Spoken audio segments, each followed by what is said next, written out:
a very pleasant good afternoon, good evening, everybody, and welcome to Three River Stadium. We're getting ready for Game 3 of the series between the Pirates and the Expos, with first two games split of a doubleheader last night. Pirates winning the first game 5-2. The Expos took tonight's cap 7-6. So with the ball game tonight, as we start play, the Expos a half game in front. National League Eastern Division, Montreal 94-61, Pirates 94-62. Getting ready for the starting lineups in the ball game tonight. In the pitching matchup, it'll be Scott Sanderson going for Montreal. Sanderson with a record of 9-7, ERA of 3.18 against Jim Rooker of the Pirates. Rooker's record 3-7, ERA at 4.45. So Rooker, the left-hander, going against the predominantly right-handed hitting attack of the Montreal Expos. And we'll take a look at the starting lineup for you after we remind you that our broadcast tonight.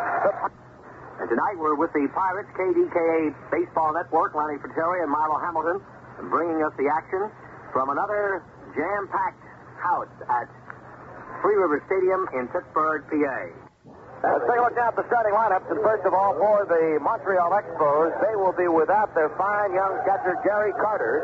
Carter jammed a thumb and suffered a sprained thumb in last night's game. It's on his right hand. I talked with Gary Carter before the game, and he said that he just could not throw a baseball. He was going to have to wait and see if he could grip the bat or not, and whether he'd be used as a pinch hitter or not, we'll have to wait and see for the Expos. However, the Expos will not be hurting behind the plate because they have the fine veteran catcher, Duffy Dyer, to fill in. But they'll be a little bit missing in the bat, and of course, Gary Carter would very much have liked to have started because it was Carter who, a couple of years ago, had 3 home runs in one game against Jim Rooker. Here's the Montreal starting lineup, and the Expos will be leading off, and Warren Cromartie will occupy the number 1 spot and play left field. Dave Cash will bat second. He'll be at second base. Andre Dawson hitting third is in center field. Tony Perez batting fourth is at first base. Ellis Valentine will be hitting in the number 5 spot and playing right field. Larry Parrish at third base will be batting sixth. Rodney Scott, their switch hitting shortstop, will hit from the number 7 spot. Then Duffy Dyer batting eighth and doing the catching. And Scott Sanderson hitting in the number 9 position. He'll be on the mound for Montreal. Again, the Expos line up this way. Cromartie, Cash, Dawson, Perez, Valentine, Parrish, Scott, Dyer, and Sanderson. Starting lineup for the Pittsburgh Pirates, and our Buccos will have Omar Moreno leading off and playing center field. Jim Foley will hit in the number 2 spot and play shortstop. Dave Parker will bat third. The Cobra is in right field. Willie Stargell will bat from the cleanup spot and play first base.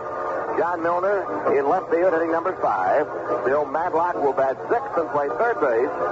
Ed Ott will do the catching, and he'll bat seventh. Bill Garner at second base. Bill with an 8-game hitting streak will be hitting in the number 8 spot. And Jim Rooker batting ninth and doing the pitching. Once again, the black and gold of the Pittsburgh Pirates, it's Moreno followed by Foley and Parker, Stargell, Milner, Madlock, Ott, Garner, and Rooker. Well, we had 2 very, very exciting ball games last night. Pirates win the first game 5-2. The Expos took tonight's cap 7-6. So the consensus seemed to be, as you talk to the players, that Pirates very much like to grab 3 out of 4 of this series and have a chance to do that. The Expos would like to do the same. Pirates now being introduced to the crowd. The umpire for tonight's game, Frank Foley behind the plate. Eric Gregg at first. Doug Harvey at second. And Andy Olson at third.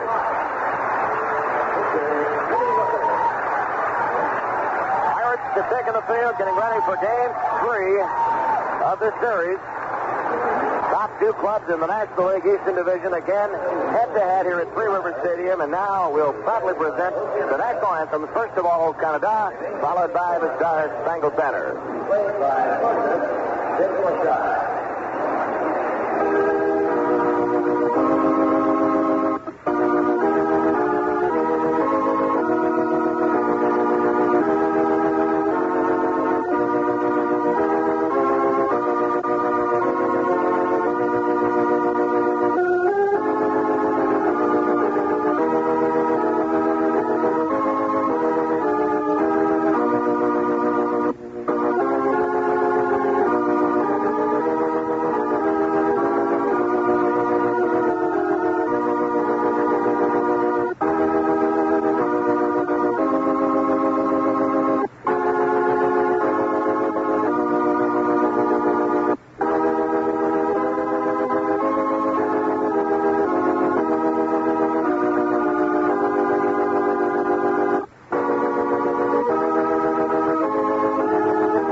preview the overture to tonight's ball game. Curtain about to go up. And Jim Rooker, 100 Major League victories in his career.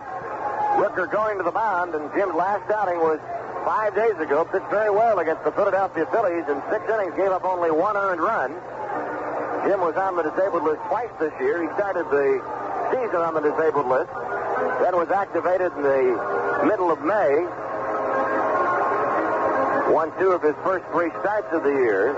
And then in August, Rooker again placed on the disabled list for 21 days, then came back the first part of September. And Jim's pitched very well since coming off that disabled list for the second time. As a matter of fact, he's made 4 appearances since coming off the shelf, a couple of starts, and has allowed only 4 earned runs in 14 and a third innings since being reactivated for a second time. Jim Rooker came to the Pirates from Kansas City in October of 1972. So it's his 7th year as a Pirate, and he's won 79 games in a Pirate uniform. And he has the nod tonight against, as we mentioned, a predominantly right-hand hitting Montreal attack. As a matter of fact, the only left-handed batter in the Expo lineup will be at the top of their batting order, Warren Cromartie. Again, we'll point out the Expos do not have their fine young catcher, Gary Carter, in the starting lineup. Instead, Duffy Dyer will work behind the plate. Pirates, with the lineup that they've used for the most part this year against right-handers, namely Steinfeld at first, out behind the plate, and Milner in left field. So the rest of the Pirate lineup predominantly stays the same. Rooker getting the tosses in, just about ready to go. Pirates trailing Montreal by only a half game in the National League Eastern Division, so the stage is set for Game 3, and ready to call the first 3 innings for you. Here's Milo Hamilton. All right, Lanny, and hello again, everybody, and welcome to a big night of Pirate baseball as Warren Cromartie steps in. We want to welcome all of our fans on the Cardinal Network and the Armed Forces Service as we broadcast this game all over the country and all over the world here tonight. That's how big it is. And right now, the plate umpire, evidently, there's something either he doesn't like or the manager, Dick Williams, doesn't like about some lights or some banners. A couple of banners out there that I'm not too crazy about.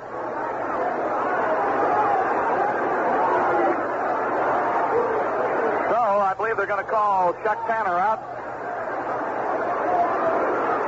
Tony Barterome is there also. They may be questioning about the big wrap on Rooker's right wrist. It's heavily taped. And since Tony Barterome has come out with our manager, Chuck Tanner, that would appear to me to be the thing that maybe Dick Williams has complained about here. In the meanwhile, Rooker continues to warm up. Cromartie, the leadoff batter, hitting .275, 8 homers, and 45 runs batted in. Ready to lead it off. He'll be followed by Cash and then Andre Dawson. So the plate umpire continues to hear the explanation. Now he wants the manager, Dick Williams of Montreal, to come over and hear, I'm sure, Tony Barterome's explanation as to why all that white tape is on Rooker's right wrist. So the conference will continue. Jim Rooker pitching here tonight. Don Robinson just cannot make it with that ailing shoulder. Thiessen will pitch tomorrow night. They are hoping that Candelaria, the ace of this staff, can pitch Thursday afternoon against the Cardinals. He can throw, but he experiences intense pain with that hole in his rib cage, and there's just no sense in endangering that big guy until he's absolutely sound and ready to go. Now Ed Ott is going out to talk to Rooker because the plate umpire is still hearing what Chuck Tanner, Tony Barterome, and Dick Williams have to say. Maybe they're going to make him take it off. Tony Barterome is motioned to the mound for Rooker to come over. Looked like Tony wanted him to go in the dugout so they could do some kind of repair work. Why not paint the doggone thing gold or black? That'd take the white away from it. Now the crew chief, Doug Harvey, is coming in. Evidently, he figures this has gone on long enough without some remedy being taken care of here. Please report to the shooting office. So Willie Stargell's going to have some fun. He's out on the mound joking around. Let me have that ball. That away, Captain. Get a hitter up there. Stargell will pitch to him. You think this ball club isn't loose? And the crowd gets a kick out of Captain Willie.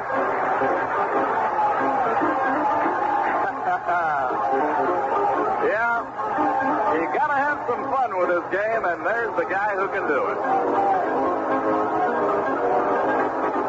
Here comes the parrot. He'll catch it. Says, go ahead, Captain. Throw it in here. I don't need a mitt with that stuff you throw up here. After tonight, one more game with Montreal. That's here tomorrow night, a 7:35 game. Thursday afternoon, the last buck day of the year with a reduction in prices with a makeup game with the St. Louis Cardinals. Then the Cubs come in. And they'll be playing here Friday night, Saturday afternoon, and the big prize day on Sunday afternoon.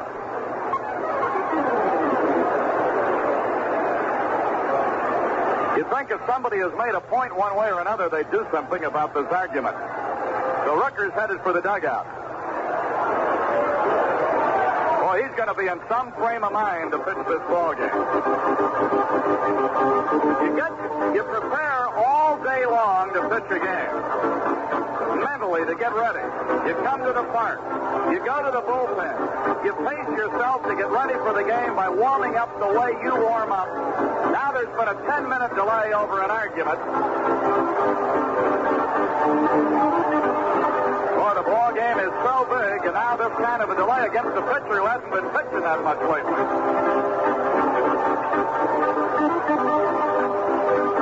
So Rooker and Tony Barterome are headed for either the dugout or the clubhouse. And it might be a while because now that he took the glove off, you can see that it's not just the wrist, it's the whole hand that's bandaged heavily.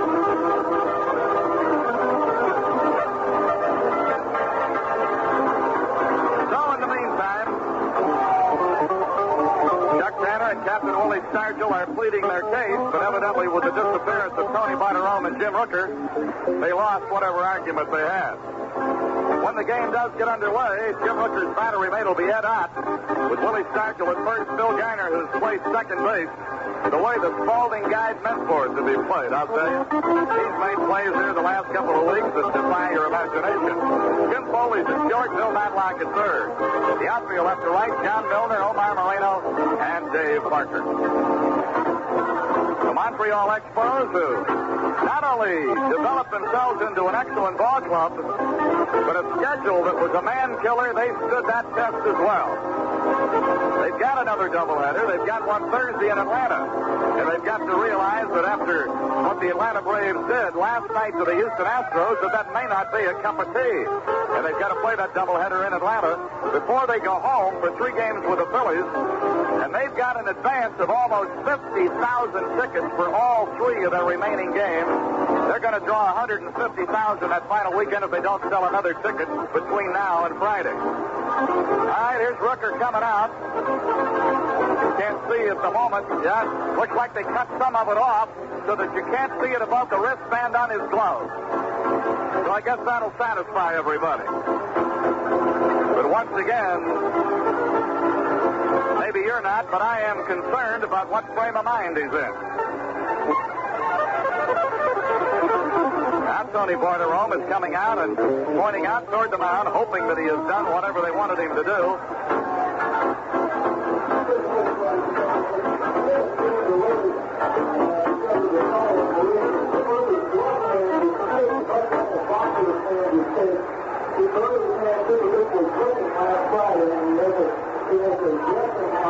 Well, it's been verified now by Joe Safety that the reason for the delay is the heavy bandage on Rooker. Evidently, he burnt the hand while cooking a few days ago and needs some protection on it under his glove.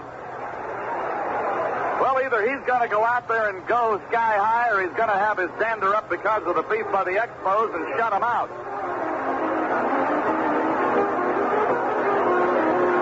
So let's have some noise. The parents trying to get the crowd hopped up here. You think you've seen everything, and then you come to the ballpark and you see something new.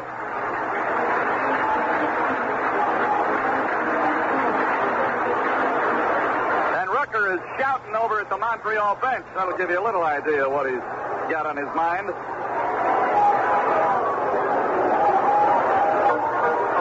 So now he's going to warm up all over again.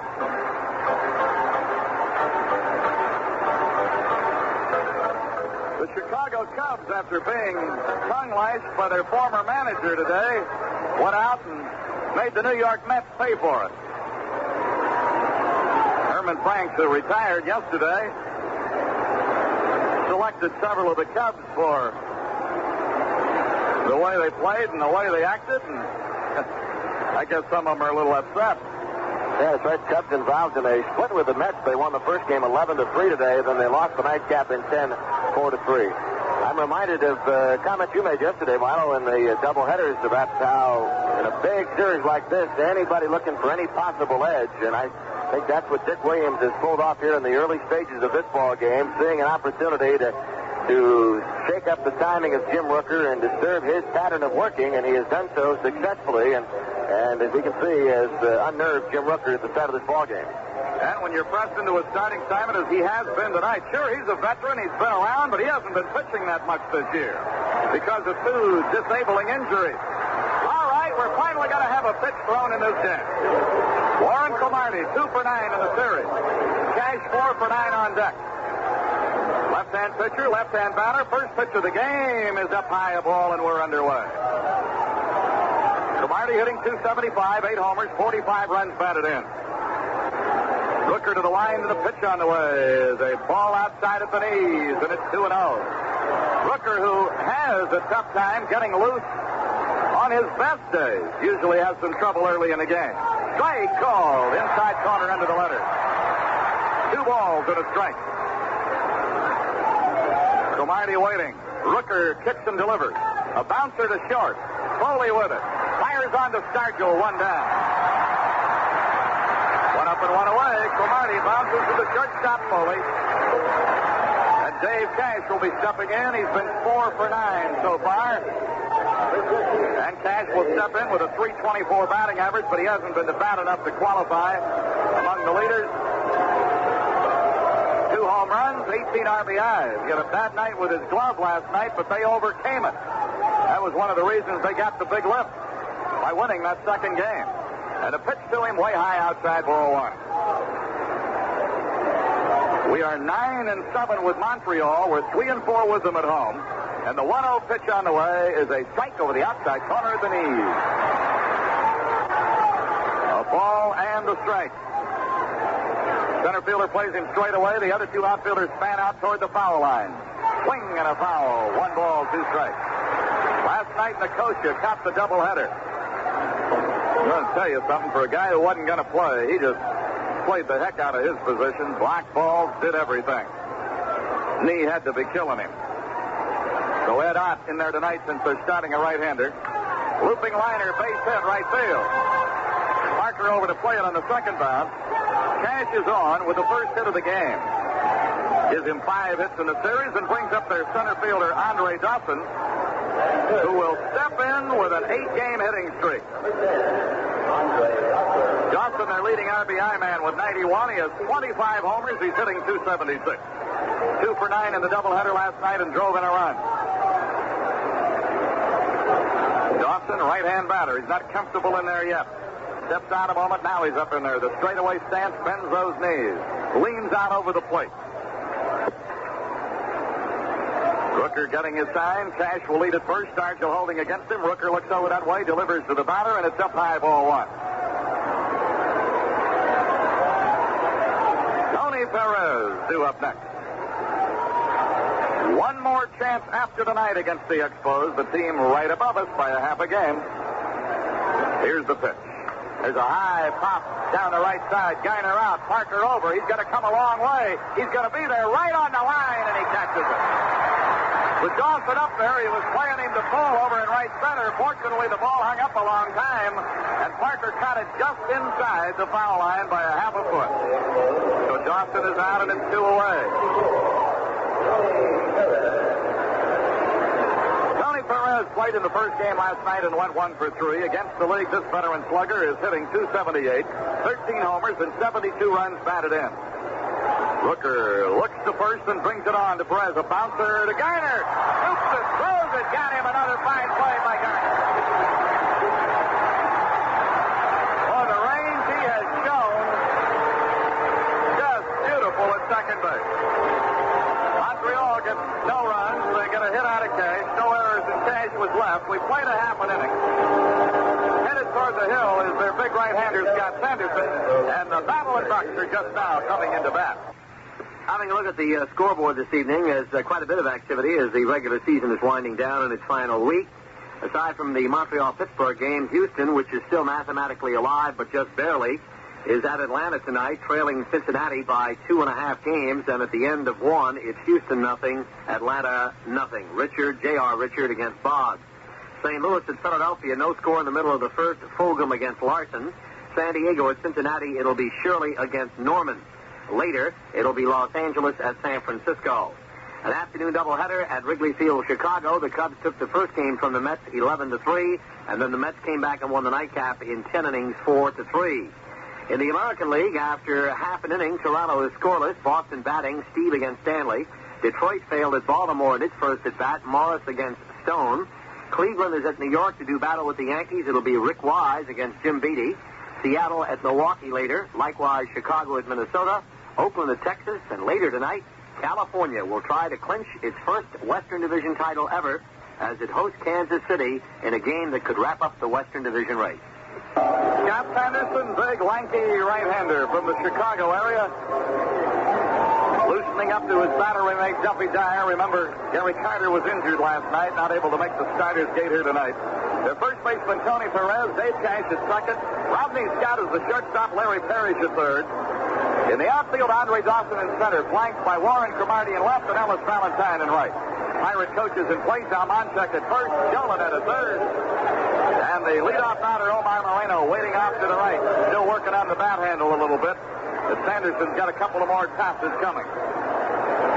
Sanderson comes in 9 and 7. He's faced us 4 times. 1-1, lost 2. 19 and 2/3 innings, 20 hits, 12 runs, all earned. So we've had some good luck with it.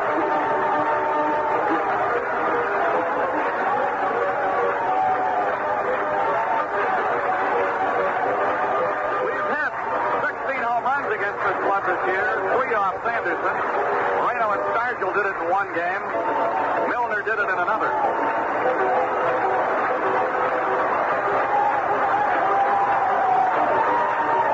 The tempo picking up with the bouncing organ upstairs of Let's Go Bucks, and Omar Moreno will be leading it off.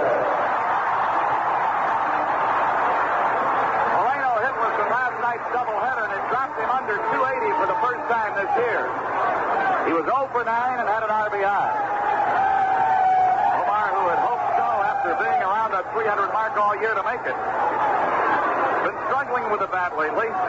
And this would be a good night for him to get it going again. He drove in a run in last night's second game. And now the right-hander Sanderson ready. The first pitch from him to Omar. Low inside, ball 1. Foley due up next, then Parker. Another beautiful night for a ball game this late in the season. We've been blessed with the good weather last night and tonight. It's going to be good again tomorrow night. Here's the pitch. Looping pop out into shallow left. That ball is going to be caught on the run by Rodney Scott. He bet every way but the right way until he finally caught up with the ball. Just sheer speed, but the shortstop Scott enabled him to make that play. It looked like it was going to drop in shallow left. Give Scott credit, he stayed with it, and his speed got him to it. That'll bring up Tim Foley, the shortstop. Last night was 3 for 9 in the Twinville. Drove in 3 runs. Tim batting .279, 1 homer, 58 ribbies. Line inside a ball. Dave Parker due up next. We're in the bottom of the first. Expos failed in the top of the inning. They had 1 hit. Dave Cash with a single. Sanderson delivering to Foley. Strike called between the knees and the belt in the inside corner. That'll even at 1-1. Foley's fantastic fans out in right center waving those bad bandanas, hoping that Foley can get something started here. Here's the 1-1 on the way to Timmy, and a bouncer foul pass with Jolinet. He lost the grip on the bat, and it rolled out toward the mound. He'll go out and get it himself, and it's 1 ball and 2 strikes.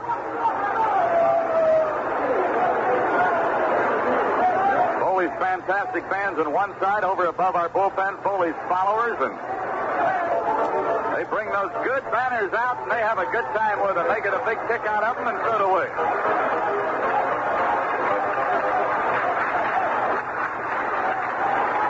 1 ball and 2 strikes. The wind by Sanderson. Here's the pitch. A bouncer through the hole. Base hit.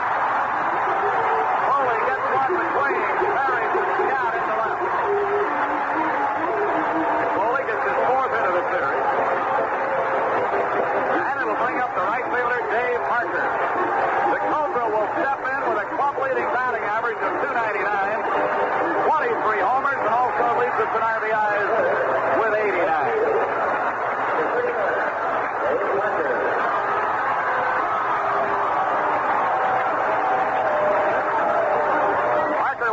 Was 4 for 8 in the Twinville. In the last 15 games, Parker's hit safely in 11 of them.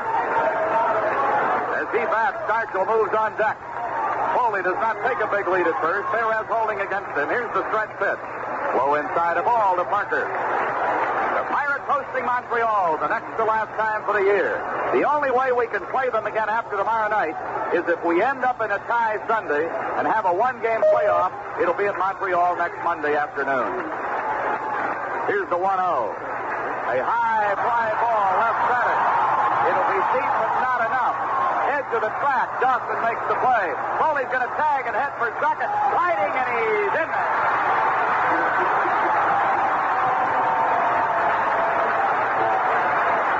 Parker with a high deep drive to the warning track in left center. The ball caught by Dawson. Foley moved into second base. It'll bring up Stargell. And they get the captain to welcome, and we'll break it up there for our stations all around the network and the other folks joining us tonight. You're listening to Buck Baseball and the Pirate Baseball Network. This is the American Forces Radio and Television Service.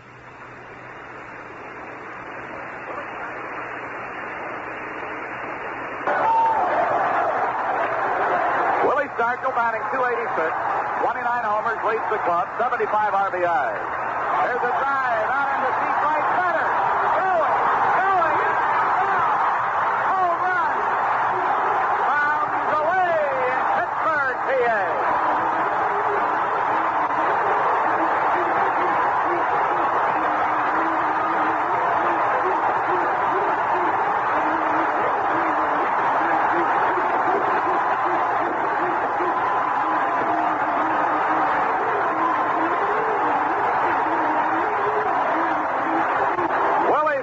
Tags one over the deep right center field fence. They want him to come out for another tip of the hat.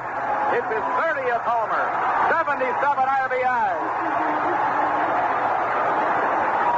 Dawson went back. He knew when he got to the track it was gone.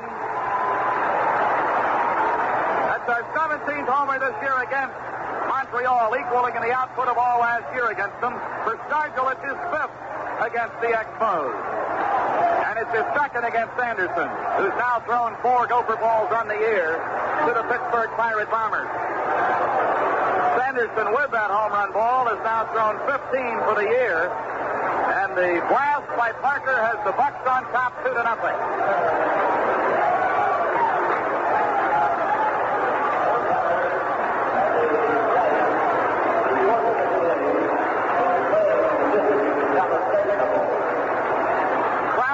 Being warned that the umpires have notified everybody here that if the field becomes unplayable because of throwing garbage on the field here, the game can be forfeited to the Montreal Expos. I'd hate to be a fan who had that responsibility if it ever happened. Swing and a miss on a big lazy curve by Milner. Milner is batting .282, 16 homers, 58 runs batted in. Milner was 0 for 1 last night as a pinch hitter and drove in a run on a ball that was scored as an error, but he got the RBI because they couldn't have thrown the runner out at the plate, so John came up with his 58th ribby on the year. Low inside, it'll make it 2-1 to the hammer. Milner batting with nobody aboard, 2 away. There's nobody aboard because Captain Willie cleaned them off. Foley was on ahead of him. 2-0 Pirates. Pirates getting their 143rd home run of the year. There's a foul left this way. Almost.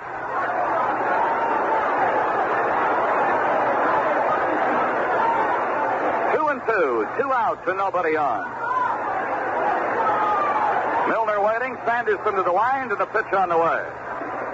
Inside above the knees. 3-2 is a breaking ball, and it's a full count. The on-deck hitter, Mad Dog, Bill Madlock.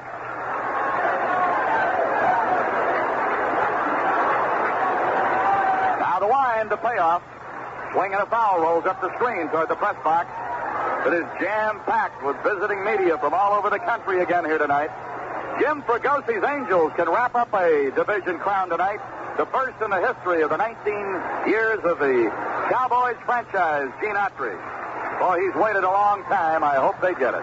Here's the payoff pitch. Strike call. Milner thought he had a walk. Plate umpire said, "You're out of here." Called strike 3. Pirates get 2 runs on 2 hits. The bomb dropped by Stargell, his 30th homer. Weren't any errors. Nobody was left. So we played an inning. Milo Hamilton along with Leonard and Terry bringing you the battle in Bucks in Montreal. And after 1 inning, as Stargell tips his cap to the crowd and gets another standing ovation, it's the Pirates 2 and Montreal nothing. Recapping the scores of Monday's games in the National League, Pittsburgh and Montreal split a twilight doubleheader. The Pirates temporarily taking first place, 5-2 in the opener. Their lead a half a game, but Montreal grabbed it right back, coming from behind to win the nightcap 7-6 after trailing at 1.6-3. So Montreal back in first place by half a game. Atlanta may have given Houston the kiss of death for the season by sweeping a doubleheader down at Fulton County Stadium 5-4 and 8-1. St. Louis over the Phillies 7-2, and the Mets beat Chicago 3-1. Only game in the American League, California moved 1 game closer to that coveted Western Division title as they beat Kansas City behind Nolan Ryan's 5-hitter 4-3. Ryan struck out 8. He was roughed up for 3 runs in the second inning, but then settled down and pitched shutout ball the rest of the way. So tonight it could be a big night for, as Milo Hamilton pointed out, Gene Autry and the California Angels, as they will play later this evening against Kansas City at the Big A in Anaheim. And hopefully, as far as they're concerned, the season may come to an end for them tonight. First the second, starting off with Valentine, Parrish, and Scott. Scott, a little swifty in there, is starting at shortstop tonight. All right, Rooker waiting for Valentine, a right-hand batter hitting .279 with 21 homers and 81 RBIs. And the pitch to him is high a ball. Valentine had 1 hit last night, and he waited till his last at-bat to get it, and he drove in the winning run in the second game to bring the Expos back for the split. Up high a ball, and it's 2-0.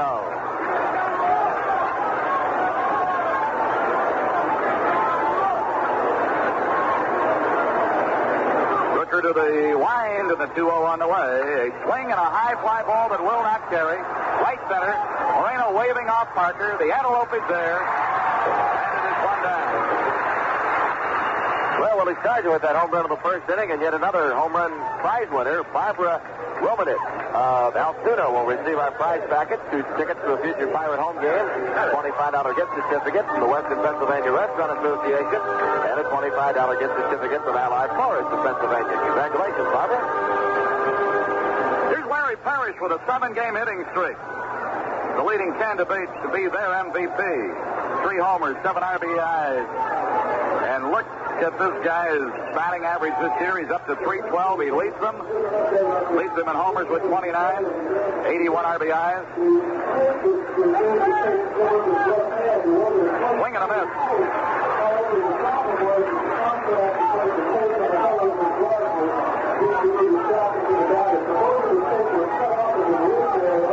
Here's the 1-1. Swing and a foul up to the right.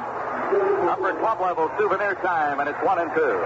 Joe Safety verifying pretty much what we thought about the delay of the game, that the color of the tape was not enough like the color of the glove, so they made him cut it off down to the glove. You can just barely see it. So that's what it took. There's an off-speed pitch up high, almost looked like a knuckler as it floated up there. He'll throw 4 or 5 a game, and it's 2-2. Nobody on, 1 away. Rooker's pitch to Parrish, fouled off down the right side, kicks off, and Felipe Alou, first base coach of the famous trio of Alou brothers who played in the same big league outfield one time, you may remember, with the San Francisco Giants. They indeed did play as an all-brother outfield at one time in the big league. The other two, of course, Matty, who played here, and Jay, who's now a player coach with Houston. Swing and a miss, and he struck him out. First strikeout recorded by Rooker. 2 up and 2 down in the Montreal second. And it brings up the shortstop, a little speedball, Rodney Scott. 1 for 3 last night. He's hitting .234 against the league. 42 runs batted in, and he's hit 3 homers. Switch hitter will be batting right-handed against the left-hander Rooker. He's a better hitter right-handed, 300 compared to 221 left-handed. Stands right in the middle of the batter's box. Here's the pitch. Fastball, tailing away, strike call. Letter high over the outside corner. Rooker to the motion, and the 0-1 on the way. Up high, a ball, and it's 1-1.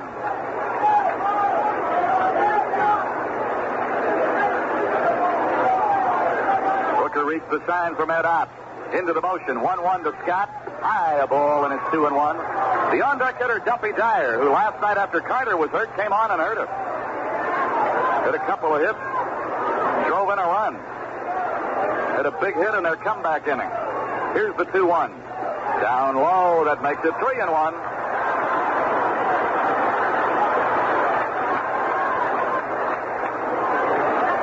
Rooker working quickly, 3-1 pitch. High fly ball, left center. Milner across. Omar over. Moreno snapped the ball. He got to it and dropped it. And Scott will end up at second base. They're giving him a double.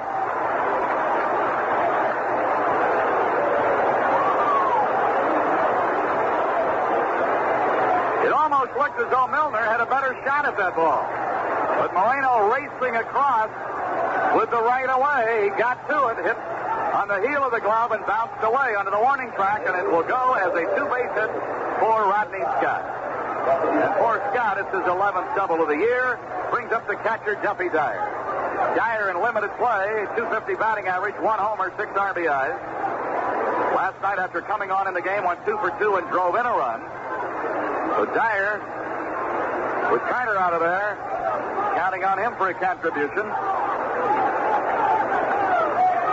Played with the Pirates and the Mets. Here's the pitch to him, and a pitch up high, ball 1. The pitcher, Sanderson, would be next. Valentine flied to center. Parrish struck out swinging. Then Scott picked up the double. He's at second. He leads straight away from the bag and takes a big lead. Rooker looks back, delivers to Dyer. Low inside. 2 balls, no strike.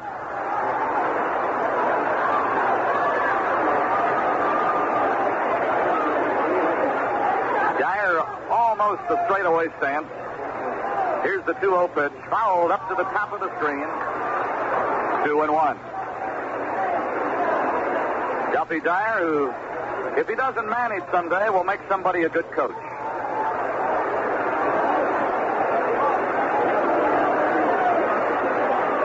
Two balls and 1 strike. But before he does that, he's got some playing time left. Turning, but no throw. Foley had come in behind the runner, but he was too close to the bag. Rooker wisely held on to the ball. 2 balls and 1 strike to Duffy Dyer, the number 8 hitter for the Expos here tonight in Game 3 of a 4-game series. We split the doubleheader last night. Here's the 2-1. Strike call right through the heart of the strike zone, and it's 2-2.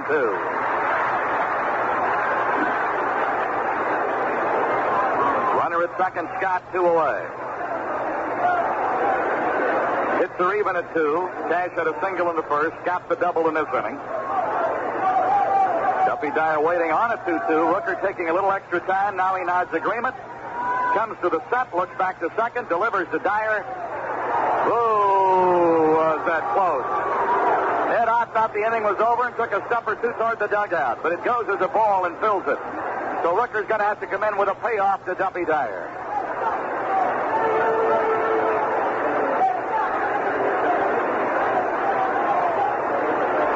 See what Rooker selects here. Gets the sign from Ott.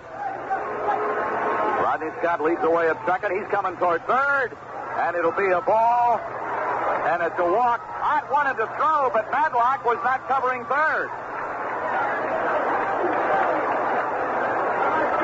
So it's a walk to Dyer. He loses the number 8 hitter on a base on balls. He would have liked to have gotten him so that the pitcher would have had to let off in the third inning.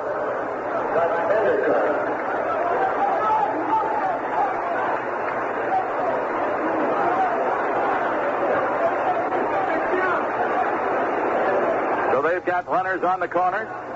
Rodney Scott, Tim Foley, and Phil Garner talking it off. So Rodney Scott, after doubling, gets credit for a stolen base. He's at third. Duffy Dyer walked. He's at first. See what kind of a hitter Sanderson's been this year. Got 8 hits, 2 doubles, 1 RBI. Against the Pirates, in 4 previous starts, he's gone 1 for 5 with his bat. And he's up here now with Rooker leading in the game 2-0. Swing and a miss. Tried to hold up and couldn't on a pitch outside.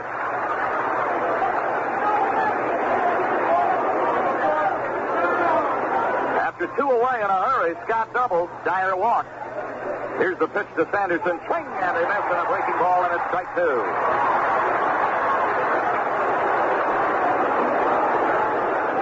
Jose Pagan, who was a coach here for a number of years and managed in the minor leagues this year, was a visitor here tonight. Swing and a miss, struck him outside, retired. Second strikeout in the inning, end of the game for Rooker. No runs, 1 hit, no errors. A walk and 2 left. We played an inning and a half, and still the Pirates 2, Montreal nothing. We go to the bottom of the second with the Bucks coming into bat leading 2-0 on the strike of Willie Stargell's 2-run homer in the first. Madlock, Ott, and Garner will be the hitters against Sanderson. Coming up to the booth tonight, naturally with all the coverage, Bob Sprague, who does such an outstanding job for our sister station on the TV side, getting a bird's eye view from the catbird seat here tonight. What kind of a fan are you, Bob? Pirate fan, you got to believe that. Especially this series. The only story in town, that's why we're here. Very good to have you with us. As you know, I've told you many times, you do a great job. All right, Bill Madlock, 3 for 7 in last night's doubleheader, and is at safely in 9 of his last 10 games, will be leading it off. Madlock is hitting .292. He's got a shot at that 300. Oh, that's a charm circle if you can get to it. He's been hot the last month. 14 homers, 82 runs batted in.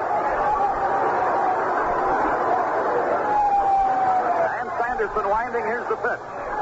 That hits the bat and fouled off into the dugout of the third base side. Since the 17th, he's had 17 hits in his last 40 at bats, hitting .425. That's the way you jack that average up. No balls and a strike. Madlock waiting. Here's the pitch. Too close under the letters. 1 ball, 1 strike. Ed Ott will be next. Then Phil Garner. Stargell took Sanderson deep over the center field fence with Foley aboard in the first inning. A bouncer foul between Joe and Ott in the third base bag. 1 ball, 2 strikes.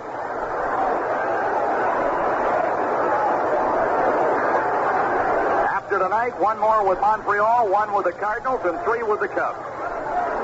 Yep, 5 more. And it looks like it could be a photo finish. Sanderson now waiting. Taking a look around, his outfielder Cromartie was not in place. Now everybody's ready. 1 ball, 2 strikes. The pitch to Mad Dog. Pop out in the shallow left center. That ball's going to be caught again by Scott. Oh, he's a vacuum cleaner out there tonight. And the good speeds enabled him to make both plays. So Moreno and Madlock got to be back in that dugout talking to themselves. Those are the kind you like to see drop when you're a hitter. Here's Ed Ott. Did not play in the doubleheader last night. Ed is hitting .269, 7 homers, 46 runs batted in.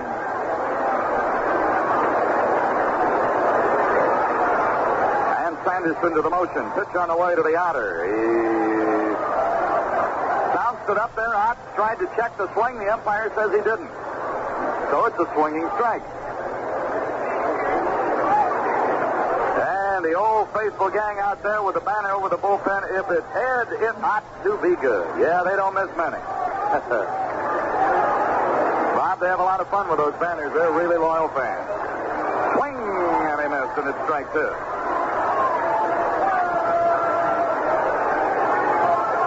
Nobody on, one away, bottom of the second. Pirates on top, 2-0. The hits are even at 2. There have been no errors in the early going. And the 0-2 on the way. Outside at the knees. 1-2 to Ed Ott. Garner will be next.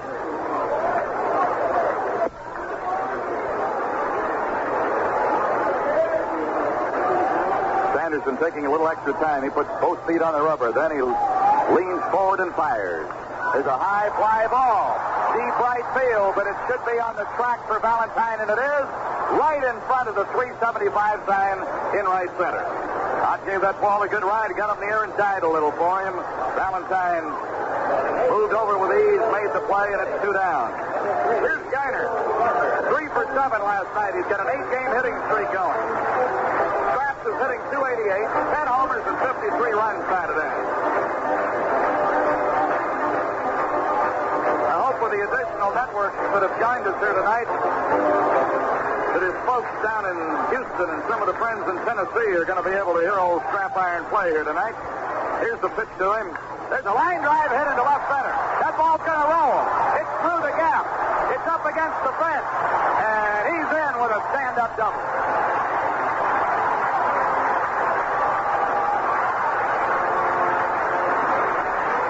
Garner gets his 31st double of the year. It gives him a 9-game hitting streak.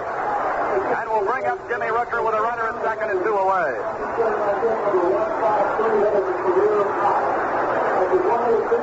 It's also Garner's 153rd hit for the year. It's a new career high for Strap Iron.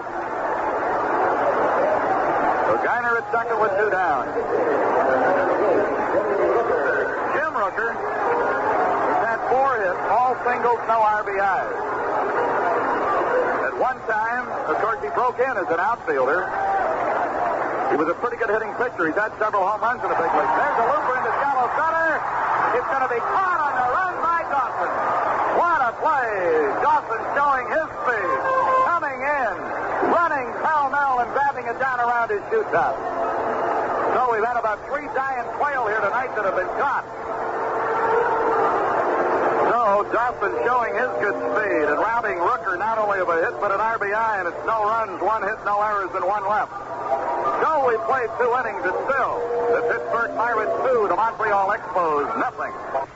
Well, with less than a week left in the American League batting race, Fred Lynn of Boston hangs on with a .336 average, but Al Oliver of Texas is now the second hitter in the league at .330. Jim Rice of Boston at .329. George Brett of Kansas City has fallen off a bit. He went hitless in last night's game at California and saw his average dip from .331 to .329. Sixto Lezcano of Milwaukee is the next hitter in line at .323. Runs batted in right now, no contest. Baylor of California, the leader, 138, and many people figure that Don Baylor is the shoo-in for MVP. Jim Rice of Boston with 129. Gorman Thomas of Milwaukee, 119. He's the home run leader. Lynn of Boston, 117. And Ken Sigelin of Baltimore having a fine year with 110 ribbies. Home runs, as we said, Thomas, the big run producer of Milwaukee, is the American League leader with 44. Rice of Boston, 39. Lynn of Boston, 38. Singleton and Baylor, 35 each. Jim Rooker still with the 2-0 lead, preparing for the third. He'll be looking at the top of their order. Warren Cromartie, Dave Cash, and Andre Dawson. Joining us a little late for one reason or another, Willie Stargell got us on the board in a hurry. First inning, a tremendous Stargell blast over the center field fence with Foley aboard. Well, their action tonight, Pete Rose has extended his hitting streak to 23 consecutive games against the Cardinals. He did it tonight. And that St. Louis-Philadelphia game is tied up 1-1 in the third as Gary Templeton homered in the top of the third for the Cardinals, his 9th of the year. Houston and Atlanta, no score after 3. James Rodney Richard is pitching for the Astros against Tommy Boggs of the Atlanta Braves. The Reds are hosting San Diego tonight. Bob Shirley against Freddie Norman. All right, here's Cromartie. Bounced to short in the first inning. Rooker's pitch to him. Swing and a topper out toward the mound. Rooker's got to come in a hurry, but there'll be no play. The ball hit on the heel of his glove, rolled over the line. And it'll have to go as a base hit. He came off the line in a hurry. He sprinted right to the ball, but couldn't get leather around it. And it'll go as an infield hit, and it's hit number 3, and the hit column is even at 3. So Cromartie's on, and Cash will be the batter. He's a good hit-and-run man. They'll have to be alive here. They might try to put something on. This is another big ball game. And Dick Williams likes to utilize his players just as Chuck Tanner does. They're very similar. And 2 evenly matched clubs, and they're battling to the wire. Right at this moment, Pirates are in front 2-0 with it really a must-tag on this game for the Pirates. They do not want Montreal to leave town in better shape than they arrived, or even as good, because you're not going to play them again. They look to first. Rooker stretching and delivering to Cash. Breaking pitch over the outside corner. Called strike 1. Cash had a base hit in the first inning. He's had 5 hits in the series and 10 at bats. Closed stance, almost peeking at the catcher. A bouncer short, Foley in. Throwing, getting the front man. Beautiful play. A hard slide by Cromartie turned Garner upside down like he was on a trampoline. A good play, though. He races that head man. Goes 5-4. Madlock to Garner. Cash is on first with a fielder's choice. Cash has been running more a little lately.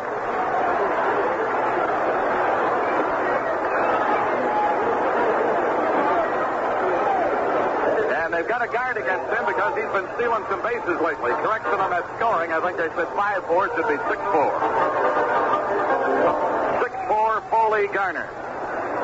Garner got turned upside down but did not drop that ball. So now Cash with his front foot out on the carpet. Here's the pitch. There's a high foul off Dawson's bat up to the right side. Anxious fans waiting for a souvenir over that way. Another good crowd out to cheer on the Battle and Bucks. Should be another good one here tomorrow night. Remember, Thursday afternoon, the makeup game with the Cardinals is another Buck Day for you. Reduction in all the prices. Chance to see a day game, and hopefully Candelaria is going to be able to pitch. Throw to first, not closed on Cash. Cash is at first with 1 away. Dawson, the batter, he flied to right field in the first inning. Tony Perez is on deck. Left-hander Jim Rooker. At the belt, looking to first, delivers to the plate. Line drive, left center, base hit. Milner over to grab. Cash will come toward third. The throw to second will keep Dawson at first. But they put runners at first and third with 1 out. It's the second hit of the inning. It's the 4th hit of the game off Rooker. That gives Andre Dawson a 9-game hitting streak. Here's Tony Perez in the first inning. A bid for a hit taken away on a fine play by Garner.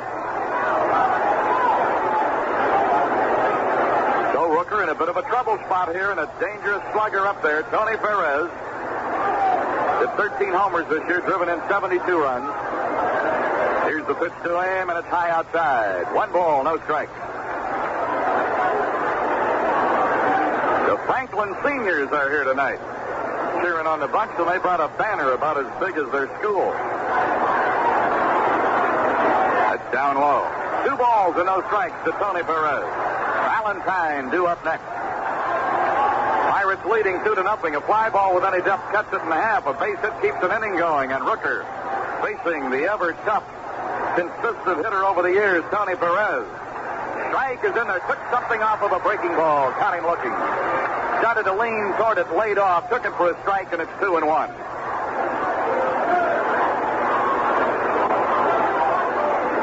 Sign given by Ed Ott and Rooker ready. Runners on the corners as he checks them. Here's the pitch to Perez. A high fly ball left field. It will not carry out, but it will be deep enough on the track to get the runner home from third. As the throw comes in, Dawson retreats to first base. So Cash is home. It's a 2-1 game, Pirates. Tony Perez with a sacrifice fly and picking up his 73rd RBI of the year.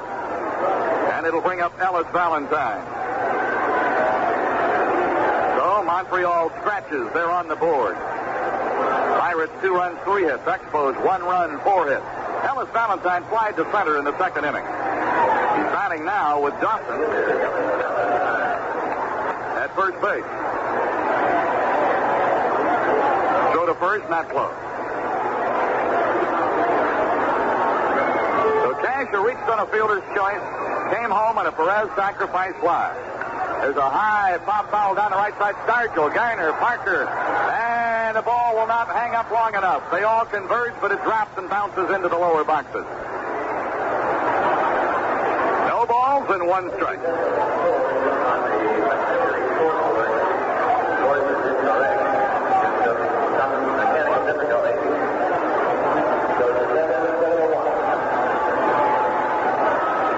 The announcement being made by Art McKinnon, who's been the PA announcer here for so long, nobody remembers if there was ever anybody else. Advises the crowd that the auxiliary board has the score wrong, thank goodness. They got a 7 up there for Montreal. That's a half a dozen too many. And I hope they don't ever make the sign correct. I hope they get it fixed. No balls, one strike. Pitch on the way. Runner faked the break, didn't go. Ott was coming up out of there, then dropped the ball and had to practically shove the plate umpire out of the way to grab it. That thing started to roll away, grabbed it a couple times, and debated him like a hot rivet. And it's 1 ball and 1 strike. Dawson with some good speed. He's at first base. He's stolen 31 bases in 40 attempts. Here's the pitch. High foul out of play up to the right side.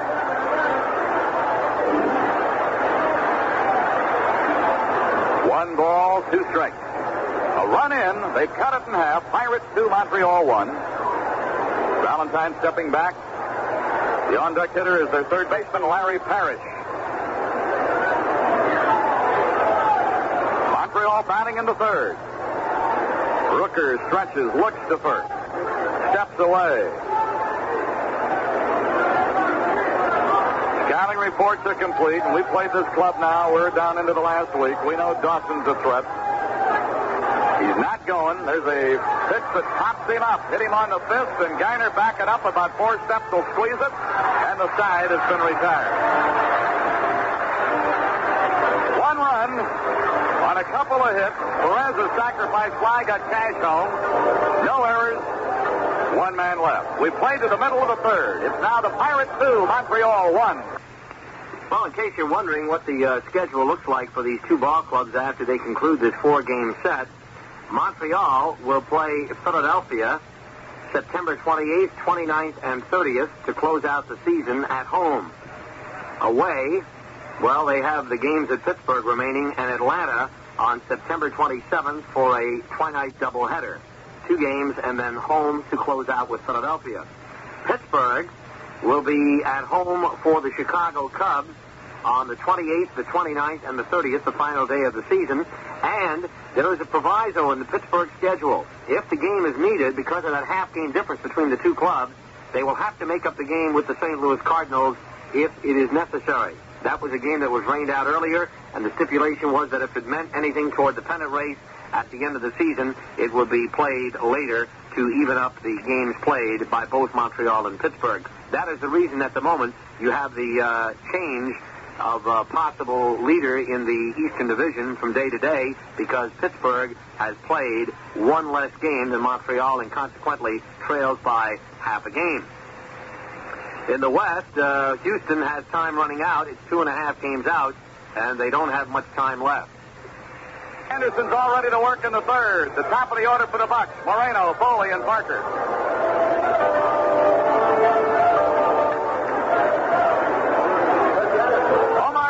Popped into shallow left to the shortstop, Rodney Scott, who made a fine running catch in the opening inning.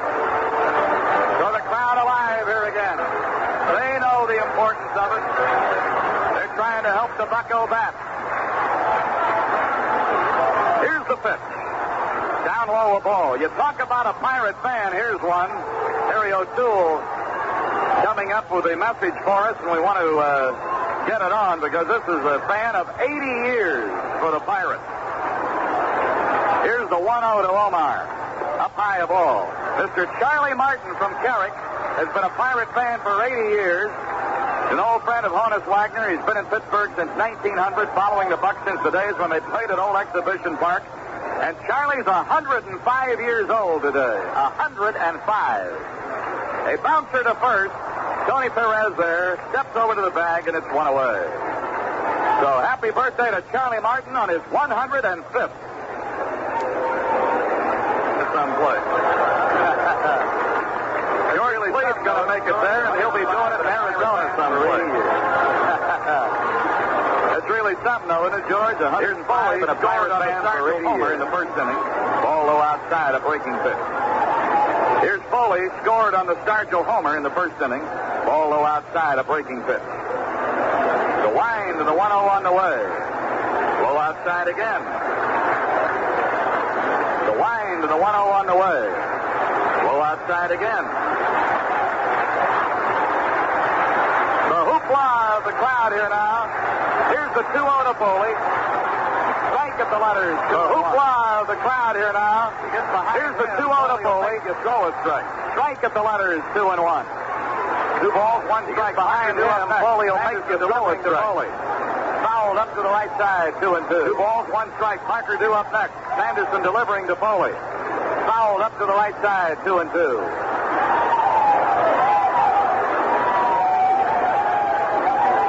Sanderson with a sign from Duffy Dyer, who's doing a captain here tonight. 2-2 on the way. Inside above the knees. Backed him off the plate. With a sign from Duffy Dyer, who's doing a captain here tonight. 2-2 on the way. Inside above the knees. Backed him off the plate. 3-2. Let's see if he tried to back him off the plate. It opened up on him with a couple of breaking balls away, and he missed with them. No, fastball right down the middle. Tried to back him off the plate without jumping up that breaking ball. Here's the payoff. No, fastball right down the middle. Smashed to second with a cash up and throwing to Perez on the 2 away. Second, 2 up and 2 down, and here comes Parker. With the 3-2, he came in with a swifty and got Foley on the bouncer to second. 2 up and 2 down, and here comes Parker. Parker flied out to deep. Well, I want to welcome to our booth for the first time tonight a new member of our flagship station.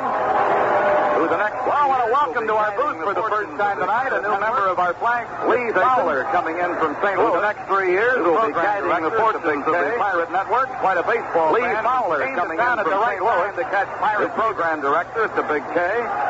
Quite a baseball fan. He's the line to town at the right time to catch Pirate fever. Inside a ball. He came out of a great baseball. Here's the line and the pitch on the way to Parker. And he's moved inside a ball. Pittsburgh. He came out of a great baseball town of a Bennett drive here.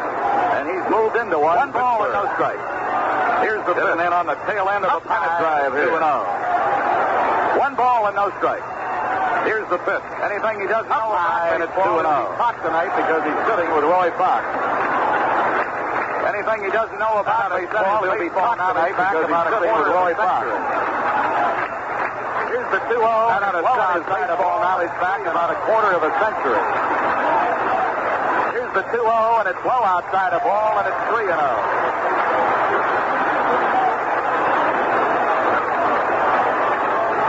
Fox will probably have him wearing a Chuck Buck T-shirt in another couple of days. Here's Fox will probably have him wearing a Chuck Buck T-shirt in another couple of days. Here's the 3-0, and the dancing ball on the outside shaking on the right field wall. I'd like to see Parker hit one right in the middle of that dancing cobra is shaking on the right field wall. Shot right up here. I'd like to see Parker hit one right in the middle of that banner. That makes it 3-2. Here's the 3-1. A shot right up here. Look out in that press box. That's up there in a hurry. That makes it 3-2. Nobody on, 2 away. We are in the bottom of the third. The Pirates leading by a run in a 2-1 game. Payoff. Nobody on, 2 away. We are in the bottom of the third. The Pirates leading by a run in a 2-1 game. Robbery in Pittsburgh. Payoff on the way. Line third by the shortstop. Highway robbery in Pittsburgh. 3 plays here tonight. One. That's complete catch by Rodney Scott. Boy, he made 3 plays here tonight. That's the best play by Rodney Scott. That ball was up and 3 down in the Pirate third. He leaped up and grabbed it through. A great play by Rodney Scott. Here, 3 up and 3 down in the Pirate third. Montreal Expos 1. Played through 3. We're Here's a message for you people who wear dentures. It's the Pittsburgh Pirates 2 and the Montreal Expos 1. Now you can have your dentures repaired while you wait. Houston has time running out on it. Well, it's true. The dental practice of Dr. William John Adams conveniently located in the Gateway Tower in downtown Pittsburgh. Repairs dentures and also realized dentures in the laboratory while you wait. And that's not all. Dr. Adams also offers a complete dental service for the entire family. Bridges, crowns, teeth replacements, new dentures, and immediate if any dentures. kind of those leads hold up, it's possible Houston could pick up a game tonight and close to within a game and a half again. But at the moment, it's 2.5. Cincinnati has 5 games left after tonight, and Houston after tonight has only 4 remaining, 1 at Atlanta, and then 3 away from home against the Dodgers on the 28th, 29th, and 30th. Meanwhile, Cincinnati has all its games at home, the 3 with San Diego, and then they close out the season at home against Atlanta on Friday, Saturday, and Sunday. So the schedule is also against the Houston Astros, as they have the rougher of the 2 schedules, it would seem, and also they are at the moment 2.5 games down, 3 in the loss column. We're ready to work with this total board after 3. Pirates 2-3-0. Home run Stargell is 30th. Expos 1-4-0. Sanderson, their pitcher. And Larry Parrish is set to step in and lead off the 4th against Jim Rooker, and stepping right in with both of them is Lanny Brazzeri. Larry Parrish steps in 0-for-1 in the ball game. He's batting in the number 6 spot tonight, and the first pitch from Rooker is in for a called strike. 2-1 ball game. Pirates leading. Rooker making his 17th start of the year and 19th appearance overall. Here's the 1-strike pitch, and it's up high with a fastball. With Carter out of the lineup, they've moved Valentine and Parrish up 1 spot, each 1 spot on the batting order. 1-1 pitch, line down the right field line. It is going to slide foul. Bouncing up against the Montreal bullpen. 1 ball and 2 strikes. Rooker's last starting assignment 5 days ago with no decision, pitched very well against the Phillies.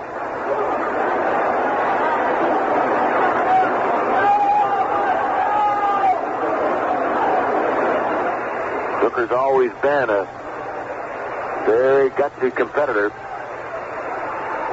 He's a gambler, too. He'll draw to the inside straight from time to time. Here's the 1-2 pitch to Parrish. Swung on, line to left, ball well hit. Milner going back. It is gone. A home run for Larry Parrish. 1-2 pitch. And Parrish lines it over the wall in left field, gets his 30th home run of the year, and the ball game is tied at 2-2. Stargell hit his 30th back in the first inning of this ball game, and Parrish has hit his 30th home run of the year. Nobody on here in the 4th. So we're even at 2 runs apiece. Nobody on, nobody out, and the batter, Rodney Scott. Scott doubled his first time up. He's batting from the right side, swings at a fly ball into right field. Parker back a couple of steps and has it. Scott flies to right, 1 away. Gonna bring up catcher Duffy Dyer. Donald Robert Dyer. From day 1, his mom called him Duffy. He was watching a very popular, listening to a very popular radio show back then, Duffy's Tavern, and that's how the name came about, Duffy Dyer. Batting with nobody on, 1 away in the 4th, in a 2-2 ball game. Rooker, the wind-up, and the pitch to Dyer. Up high, ball 1.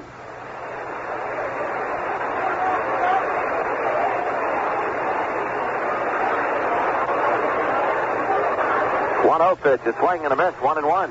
Well, 3rd game of the series and the 3rd time in the series that these clubs have been tied 2-2. First game last night, Expos took a 2-0 lead. Pirates tied the game on a Bill Robinson homer in the 6th. Went in front, won the game 5-2. In the nightcap, ball game was tied at 2-2 in the middle stages. Here's the 1-1 pitch. Dyer swings and a 2-hopper to the right side. Second baseman Garner fires to Stargell. Dyer is out, 2 away in the Montreal 4th. And it'll bring up Scott Sanderson. Sanderson struck out in the 2nd.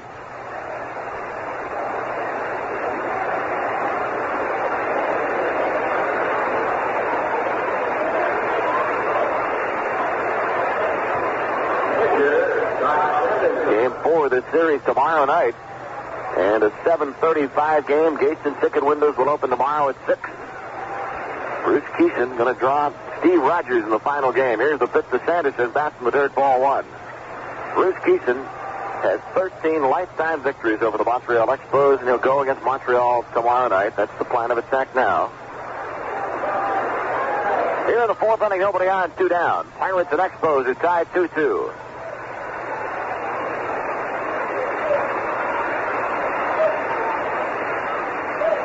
Left-hander with a 1-0 pitch. Swing and a miss and a fastball, 1-1.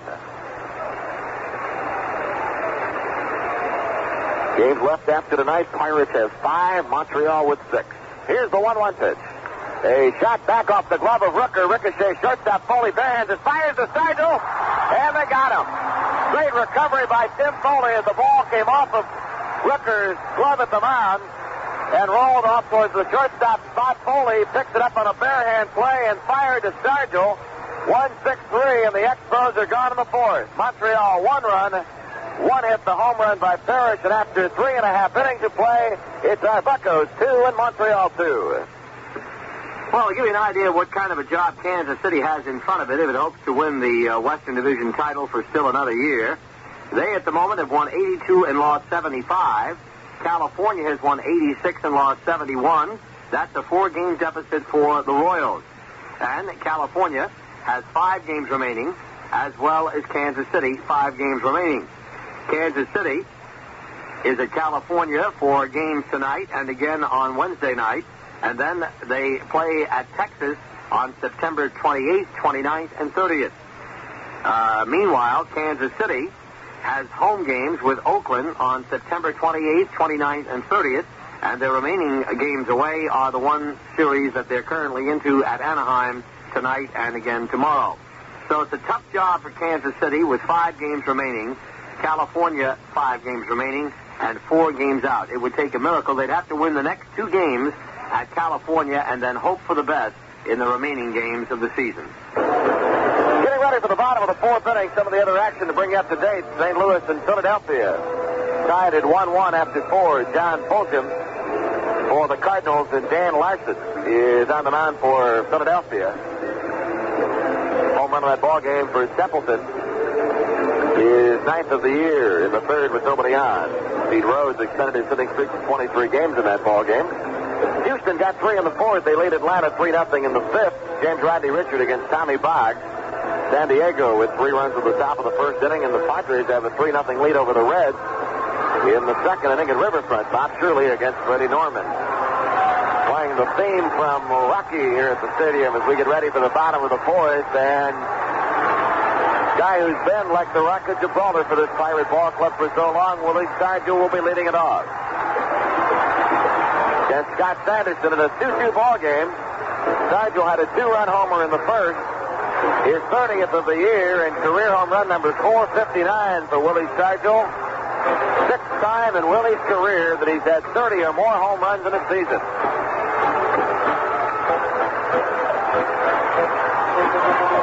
Stargell, 33 home runs in 1966. 31 home runs in 1970, had 48 home runs in 71, 33 round trippers in 72, 44 home runs in 73, and now he is at 30 home runs this year. Dyer out to talk to Montreal this year. Dyer out to talk to Montreal right-hander Scott Sanderson. Stargell will be followed by Milner and then Madlock.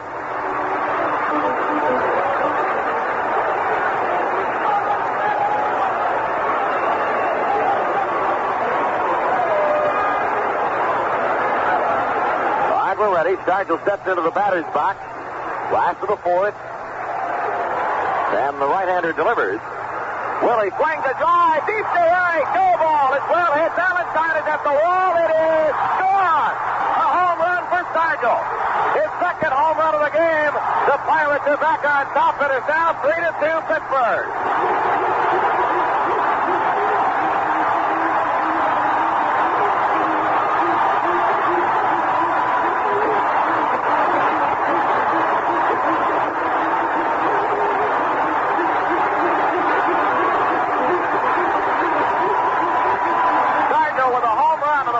To the bottom of the fourth inning. 31st home run of the year. 3-2 Pirates lead, last of the fourth. A standing ovation for Stargell. The crowd wanting Stargell to come out. Here he comes. Tips his cap. Willie Stargell.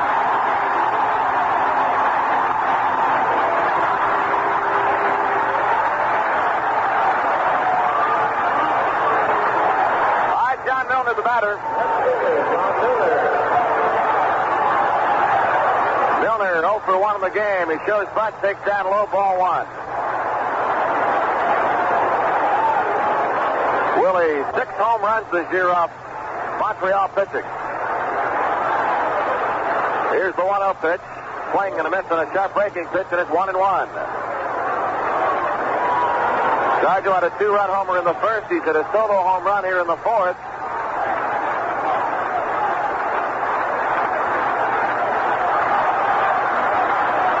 Here's the 1-1 pitch. Milner swings a ground ball to first baseman Perez. He'll run to the bag and take the unassisted put out. Milner's away, 1 down.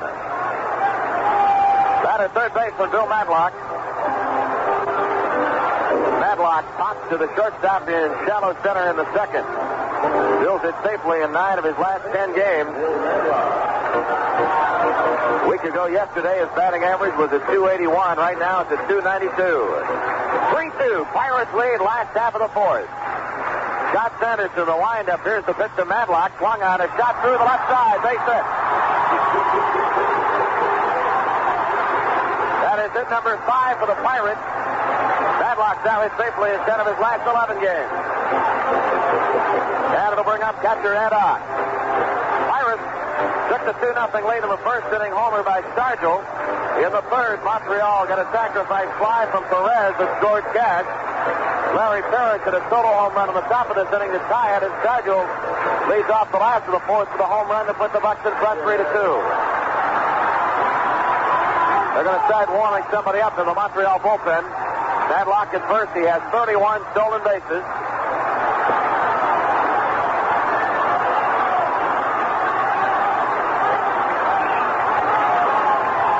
Looks like Bill Atkinson is going to start loosening up. He's a right-hander. Here's a stretch. The pitch to Ott. Swung on line. Shot at Cash. He dropped the ball. It rolls out into right field, and everybody's safe. That was going to be a double play ball, and it's going to go as an error on Dave Cash. Ball was hit so sharply that had Cash made the catch, he would have doubled off Bill Matlock. But the ball hit the Cash glove and rolled out into right field, and Matlock moves to second, Ott to first.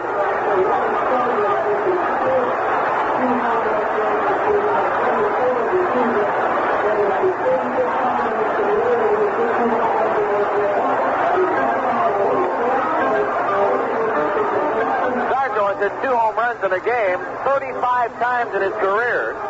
It's the 4th time that he's done it this year.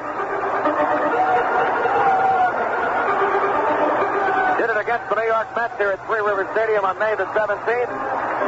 Did it against the Cardinals on the 4th of July in St. Louis.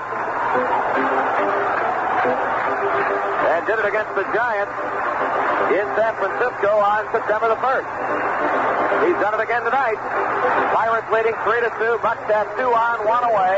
Bottom of the 4th inning, and the batter is Phil Garner. Garner doubled in the second. Right-handed batter, Sanderson to the belt. Here's the pitch to Garner. In the dirt, it gets away from Dyer, goes back to the screen. Matlock moves to third and on to second. Scored is a wild pitch.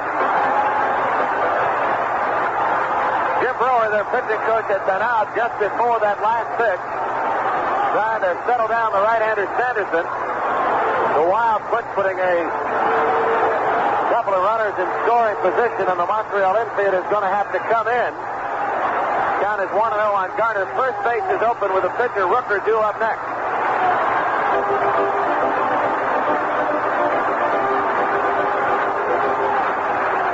Garner will get the intentional walk.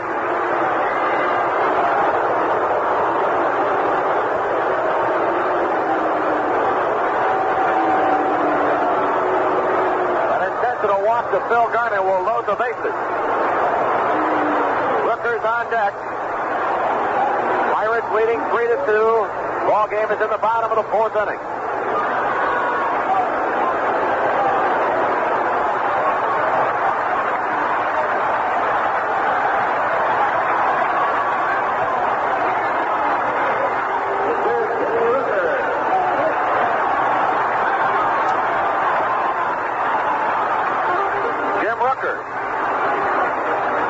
Retired on a fine play by Dawson in shallow center field in the second. He's 0 for 1. Batting with Matlock at third, Garner at first, and on at second. 1 away. Bottom of the 4th. Sanderson from the stretch Pitch to Rooker is down low, ball one. Time is called. Rooker's going to check with third base coach Joe Lynette.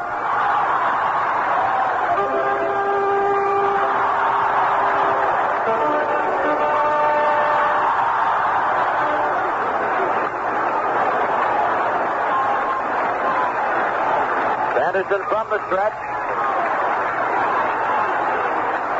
And the 1-0 pitch. Rooker fouls it back on the screen, 1-1.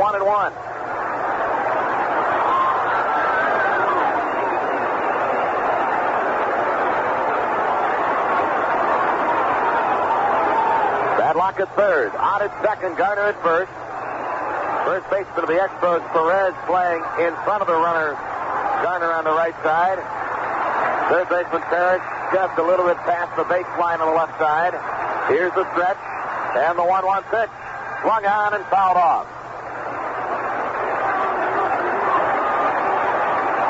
Rooker 129. His batting average on the year.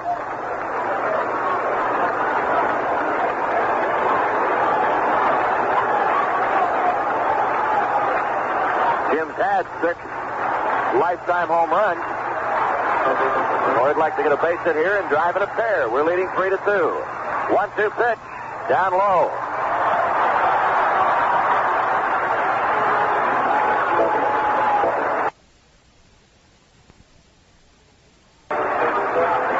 Pirates in front, 3-2 in the last of the fourth.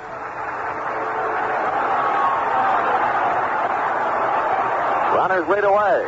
Here's the stretch, and Sanderson's 2-2 pitch. Swing and a miss struck him out. Second strikeout for Sanderson. 2 away in the inning, in the top of the batting order, and Omar Moreno. He's 0 for 2 in the ballgame.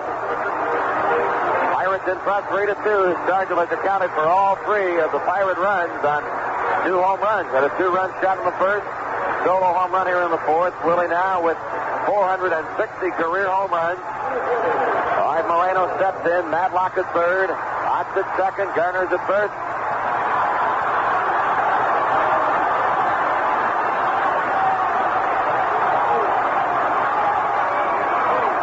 Sanderson set. Here's the pitch to Moreno, and it's inside. Ball 1.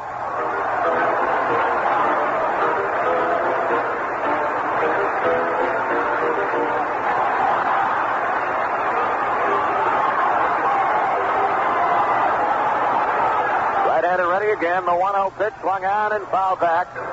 So it's 1 ball and 1 strike. Here in the fourth, after the Stargell home run, Milner bounced to Perez. Madlock singled. Ott reached on an error charge to Dave Cash. Cash, who had 3 errors in the second game of the doubleheader last night, committing the error here in the fourth. Then after a wild pitch moved the runners up. Garner was intentionally walked. Rooker struck out. Here's the stretch. 1-1 pitch. Check swing, ground ball left side. Scott got to hurry. Charging up with a throw to first. And they got him. Good play by Rodney Scott on the slow roller to the left side of the mound. Moreno's out. And the Pirates in the fourth inning go out in front, get 1 run on 2 hits. There was 1 Montreal error, the big blast of the inning, the leadoff homer by Stargell. And after 4 innings of play, it's Buccos 3 and Montreal 2. Let's have a look at the scoreboard now. Elsewhere in the National League, in the bottom of the 5th, Houston has jumped ahead of Atlanta 3-0. J.R. Richard working the shutout against Boggs for Atlanta. St. Louis and Philadelphia 1-1 playing the 6th inning at the Vet. Fulgham against Larson. Templeton homered for St. Louis in the 3rd with none on, his 9th of the year. San Diego leads Cincinnati 3-0, playing in the bottom of the 2nd at Riverfront. Shirley against Norman. Later, Los Angeles at San Francisco, an afternoon doubleheader. The Mets and Cubs split at Wrigley Field. Chicago, the opener, 11-3, and then the Mets took the nightcap in 10 innings, 4-3.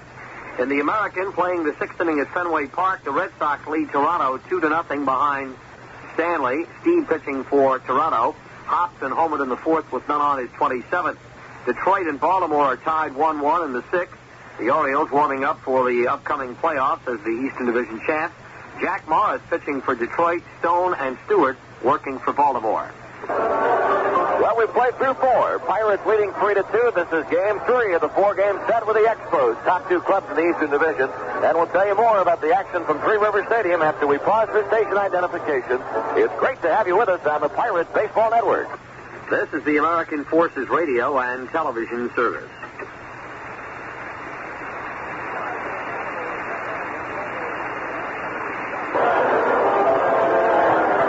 For the top of the fifth inning, and for the Montreal Expos, the top of their batting order against Jim Rooker, Warren Cromartie, Dave Cash, and Andre Dawson. Other games tonight, Boston leading Toronto 2-0 in the sixth, with Thompson in his 27th of the year for the Red Sox. Detroit and Baltimore tied 1-1. Kirk Gibson a home run for the Tigers. Cleveland 3, Yankees nothing in the third. Bobby Bonds at his 24th homer in the third with one on. Seattle 1, Milwaukee nothing after one. Rooker's pitch, and it's outside to Cromartie, ball one. White Sox 1, Minnesota nothing. Oakland 2, Texas nothing. Later start, Kansas City at California. Magic number for the Angels is 2. Here's a strike, and it's 1-1.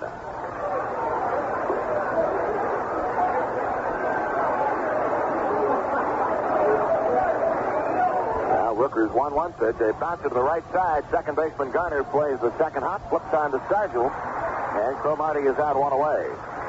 Last week when we were in Montreal, Nellie Briles, who worked with us on the broadcast, mentioned how pitching against the Expos, all their right-handed batters, you can work effectively with that hard stuff in, breaking pitches away. Well, Rooker's not got the luxury there. He's coming from the left side against a predominantly right-handed Montreal attack, and he's been effective with that tailing fastball away and the breaking stuff in, plus bringing that fastball inside. There's a breaking pitch inside and a low, ball one. Try to bust him back off the plate with a hard stuff.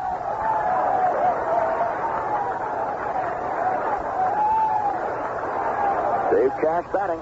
Nobody on, one down in the fifth. Pirates leading 3-2. Cash swings, a bouncer outside of third.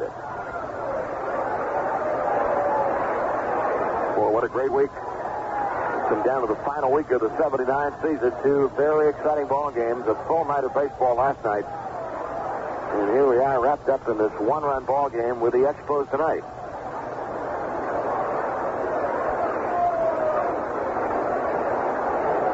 Dave Cash, feet close together, slightly closed stance. Rooker taking a bit of time until Cash steps out. Here's the 1-1 pitch. Breaking pitch on the outside corner for a strike.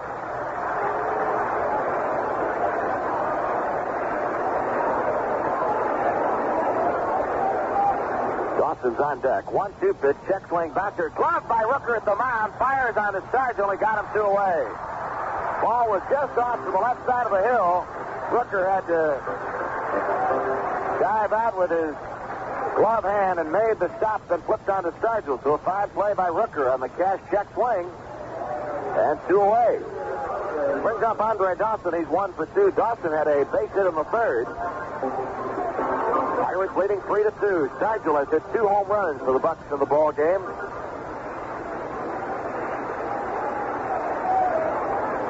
Dawson with a .277 batting average. Here's Rooker's pitch.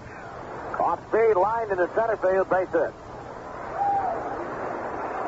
Moreno up with it, flips it back in. Dawson second to the game, and it's hit number 6 for Montreal. Batter Tony Perez, he's 0 for 1, has bounced down, had a sacrifice fly in the game. Pirates got 2 in the first, Expos 1 in the third, 1 in the fourth, tied it up.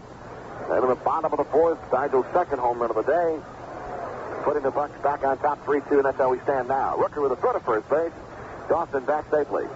Andre Dawson has 31 stolen bases on the year.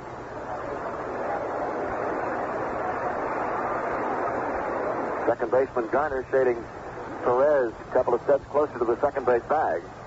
Here's the pitch, and it's down low.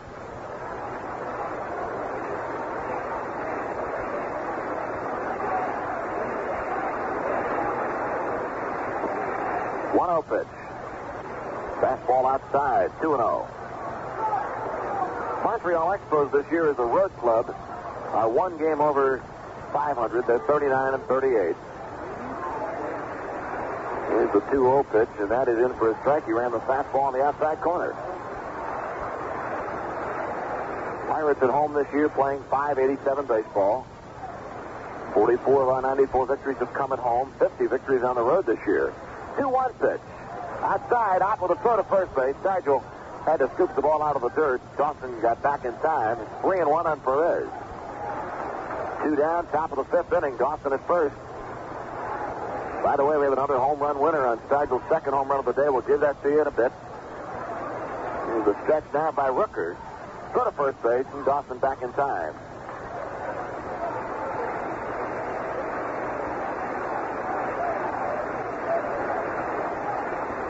Left-hander ready. Here's the 3-1 pitch. It's outside. Ball 4. So it's the second walk issued by Jim Rooker. Dawson will move down to second. Perez at first. And with 2 away in the inning, it'll be right fielder Ellis Valentine. Valentine over 2. Slide to center and pop to second.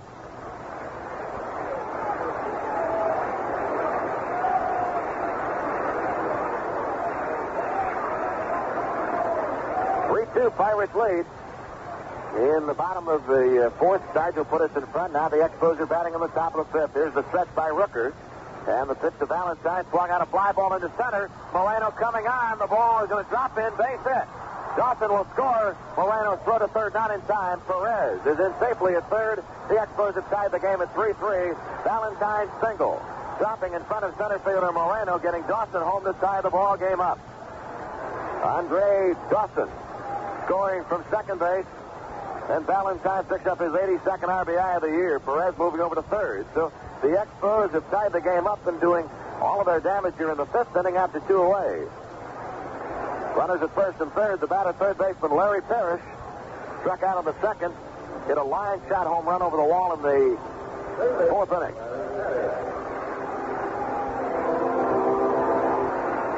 So we're back even at 3-3.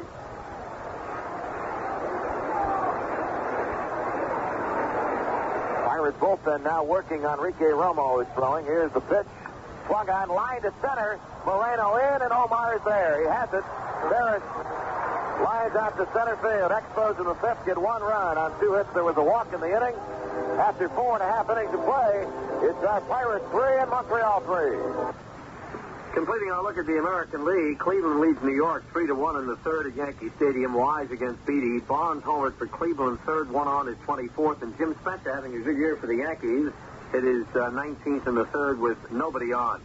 Seattle won Milwaukee 0 in the 2nd inning. Bannister against Sorensen, who is trying to come up with his 16th win. He's had a good year.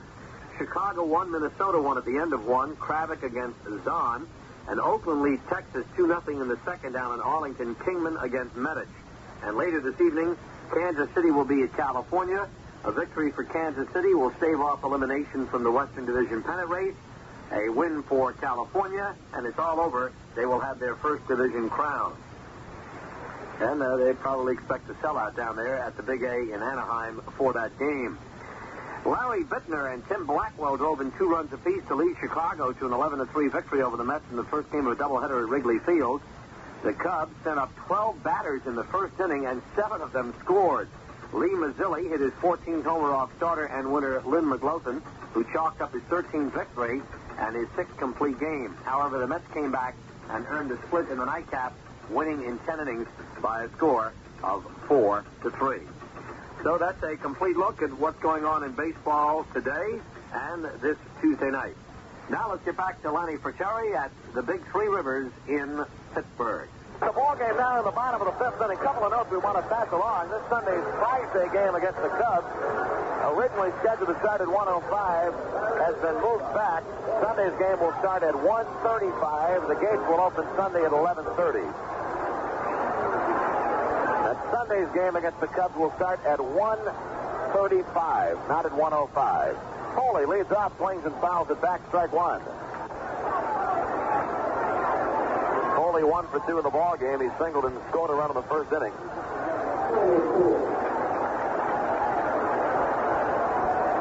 And the 1 strike pitch, that's strike 2. Stations on our network might want to be alerted to that fact that Sunday's game will start at 1:35 on a Prize Day contest against the Cubs.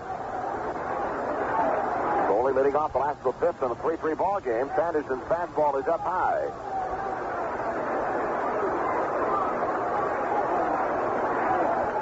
One ball and 2 strikes. Parker to follow then Stargell. Here's the 1-2 pitch. Swung on. A fly ball into center field. Dawson in a couple of steps and has it one away. Bring up Dave Parker. Dave 0 for 2. He flied deep to left center field in the first and then lined to the shortstop, Rodney Scott, who made a fine leaping grab. Scott has played a good defensive ball game for the Expos.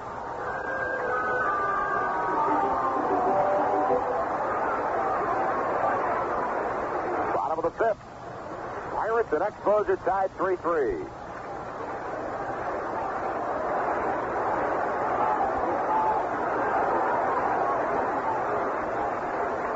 Mr. Parker, ball one. The Expos and the Pirates have played 7 one-run games this year, 5 two-run games, and 3 three-run decisions. So 15 of the first 16 games between these two clubs have been decided by 3 runs or less, and 12 by 2 runs or less. Parker swings and fouls it back. Top 2 clubs in the Eastern Division, Montreal leading by a half game. They are 1 game up in the loss column. Ball and a strike on Parker. Here's Sanderson ready with a 1-1 pitch. Breaking ball inside. 2-1. San Diego leading Cincinnati 3-0 in the third. Houston leading Atlanta 3-0 in the sixth.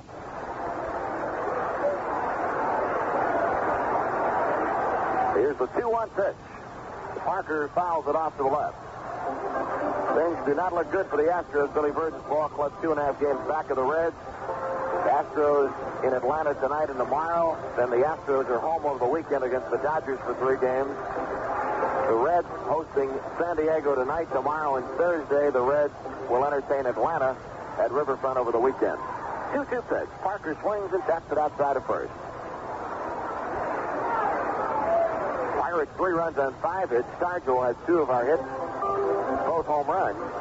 Foley, Matlock with singles, and Garner with a double. Expos have 7 hits. Dawson a pair. Parrish a home run. Scott a double. Cash a single. Valentine an RBI single. Here's the 2-2 pitch. Parker swings and fouls it down the left side.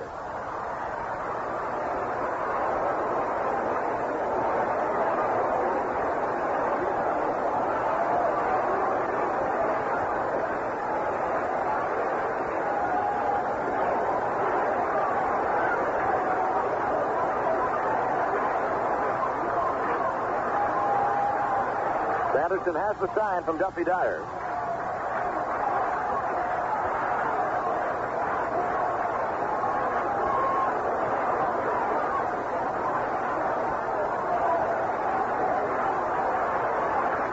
Now the right-hander ready with a 2-2 pitch. Parker swings and again. Fights it off, fouls it away.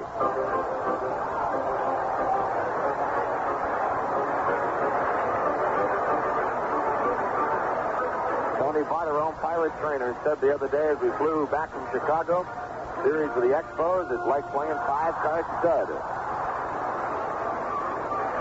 One of these clubs looking for 3 of a kind. Here's the 2-2 pitch. And fouled off to the left, out of play. Pirates got 2 in the first, 1 in the fourth. Expos with single tallies in the 3, 4, and 5 innings. And even at 3-3 here in the bottom of the fifth with nobody on and 1 down. Sanderson ready again, the 2-2 pitch. It is inside, off speed pitch, just missed. Full count on Parker.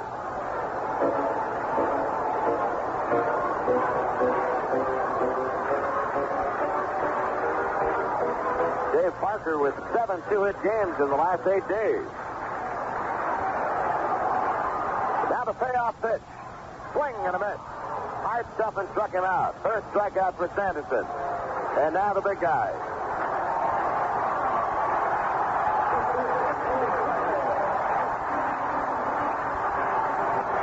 Standing ovation for Stargell.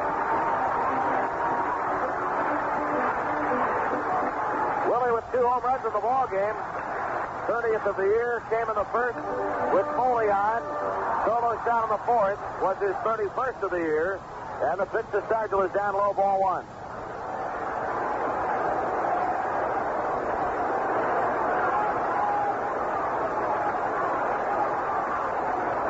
you're wondering, Stigel has had 3 home runs in a game 4 times in his career. Here's the 1-0 pitch. Down low. Last time he did it was back in 1971.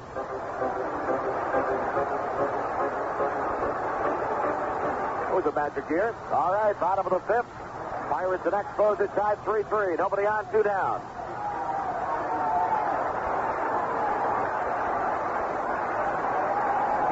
Right, Sanderson. After spending a pensive moment, now he's ready. The 2-0 pitch. Ball 3.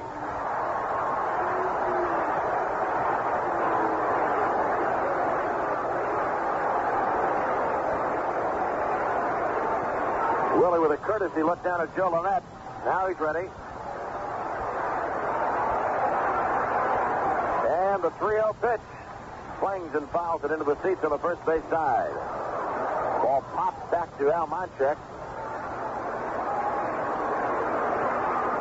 And Al flips it into the crowd. It popped back out again. And flips it in again. And a souvenir for it. Against Pirate Lady on the first base side. All right, 3-1 on Stigel. Here's the pitch. And it's up high. Walked him. Second walk issued by Sanderson. First walk to Garner in the 4th was intentional. Willie's on with 2 away, and the batter is John Milner. Milner 0 for 2. 16 home runs for Milner with 56 RBIs. Pirates and Expos are tied 3-3. And we're in the bottom of the 5th inning.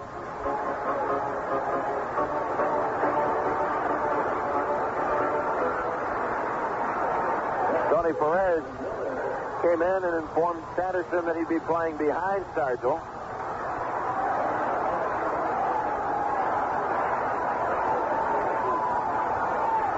Now the right-hander ready. Comes to the belt, the pitch to Milner. And it's down low, ball 1.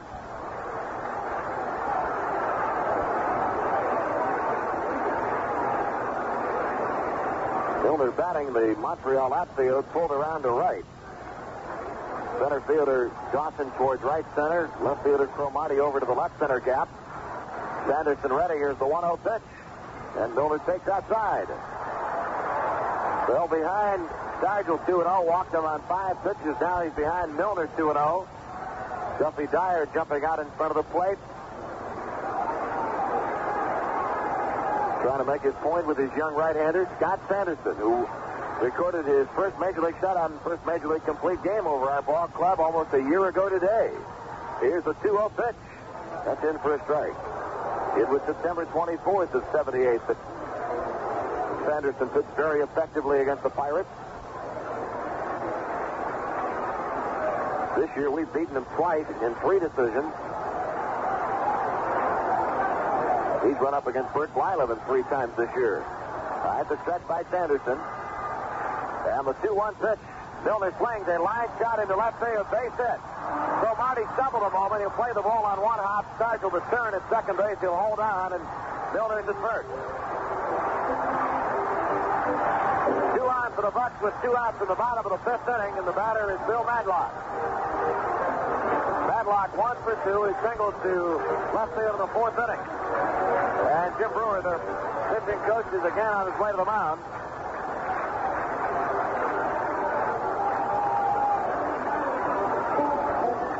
Bill Atkinson had been warming up for the Expos in the 4th inning.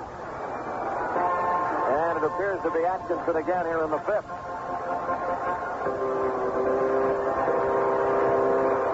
Stigel at second, Milner at first with 2 outs. Pirates and Expos are tied 3-3.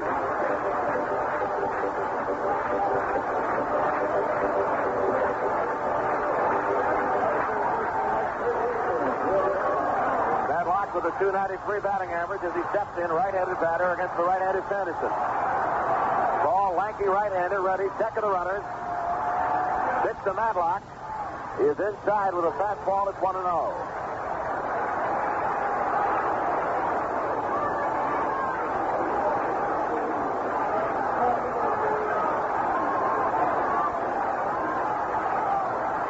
Right-hander set again. Here's the pitch. Inside, 2-0. Third straight hitter that he's fallen behind on.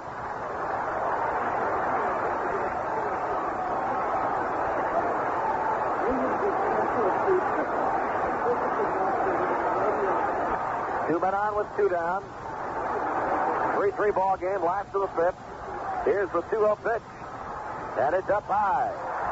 So it is now 3-0. Ed Ott is on deck.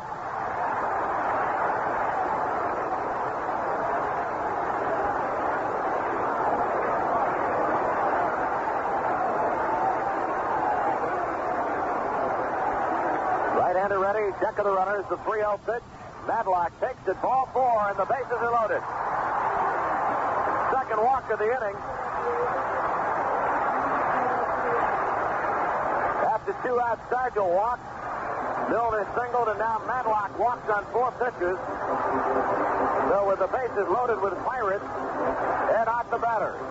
Ed is 0 for 2 in the ball game at a line drive in the 4th that Cash got leather on but could not corral, and it popped into right.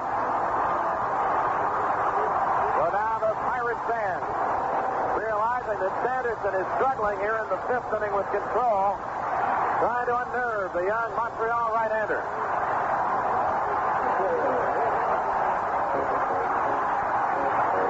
Bases are drunk with buckos. Bottom of the 5th in a 3-3 ball game.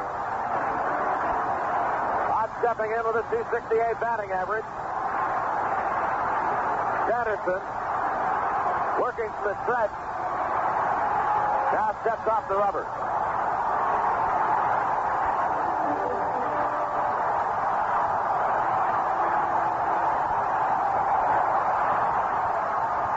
Now he's ready.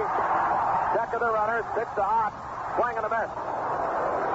And a groan from the crowd as Bonner went after a breaking pitch that was down and in. Sanderson, 23 years of age, born in Dearborn, Michigan. Facing the Bucks with 2 outs, bases loaded in a 3-3 ball game, 5th inning. 1 strike pitch. Swung on, line to center field. Base hit. Stargell scores 4-3. Milner running third. Go to the plate. Not in time. And the Pirates lead 5-3.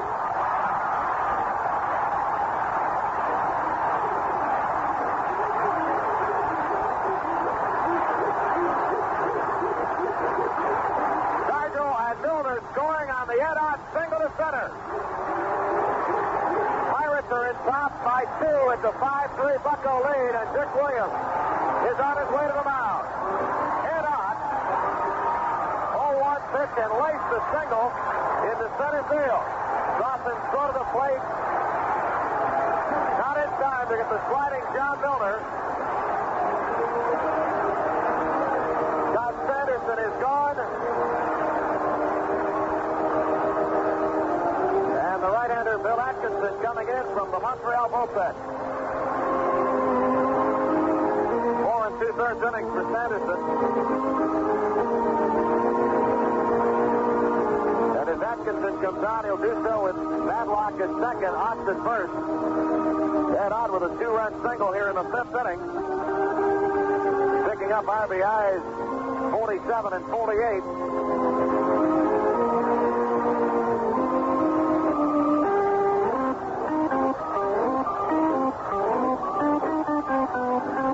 Pirates got a pair in the 1st. Expos a run in the 3rd. A Parrish home run in the 4th. Tied it. Stargell's 2nd home run of the night to lead off the bottom of the 4th. Put the Pirates in front 3-2. Top of the 5th inning, a Valentine single got Dawson home. Tied the game at 3-3. Here in the 5th now. All of the Pirate action here in this 5th inning coming after 2 away. As Sanderson got Foley and Parker as the first 2 outs of the inning. But he walked Stargell. Gave up a base hit to Milner. Walked Madlock to load the bases. And then the Ed Ott 2-out, 2-run single to center. Make it a 5-3 Pirate advantage.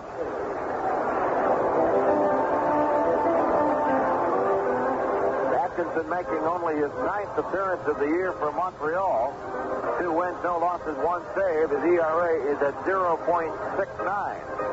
His 13 and a 3rd innings pitch, he's given up only 1 earned run.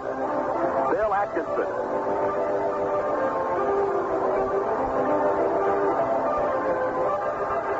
This is only game 3. Game 4 tomorrow night, and they've been dandies.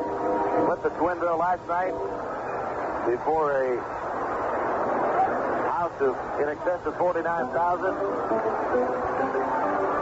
Tomorrow night, 7:35 game. And right now, here in the fifth, 2 on, 2 outs. The batter will be Phil Garner.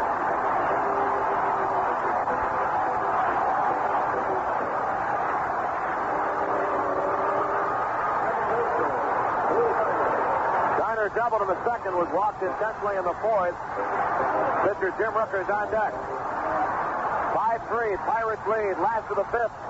Here's the stretch from Atkinson. Garner swings and fouls it off, strike one.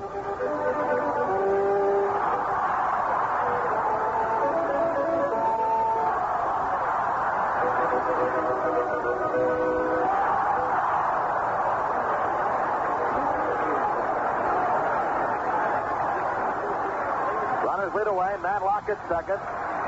On at first, 1 strike pitch. Stays high.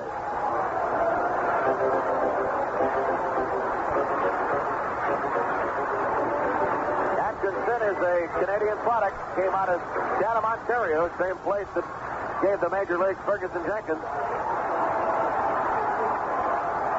Pitch to Garner is a strike, and it's 1-2.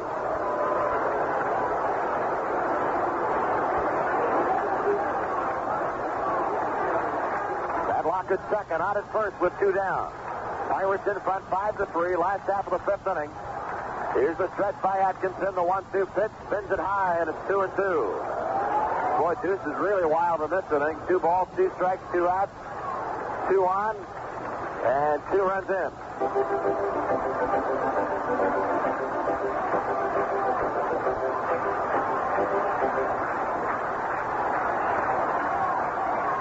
Right-hander Atkinson ready. Here's the 2-2 pitch. Swung on, a bouncer up the middle. Center field, base hit.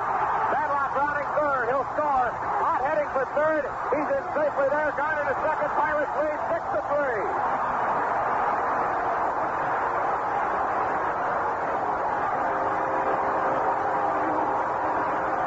Phil Garner with a bouncing ball single up the middle out into center field.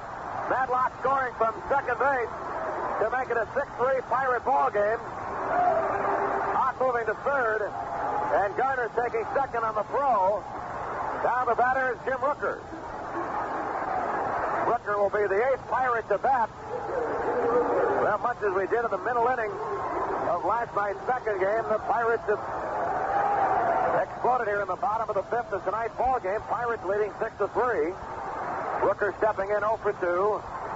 Right-handed batter, right-hander Atkinson delivers. Rooker swings and misses, strike one. Rooker, good hitting pitcher throughout most of his career, but the last couple of years after the automobile accident fractured his right arm, which is Rooker's power arm as a hitter. There's a pitch that sits Rooker down, and it's 1-1. I want to catalog that piece of information right there as Atkinson came up and in on Rooker.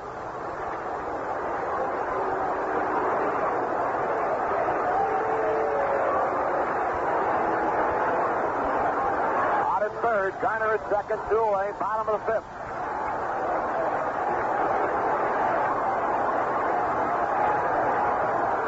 Atkinson's 1-1 pitch stays high.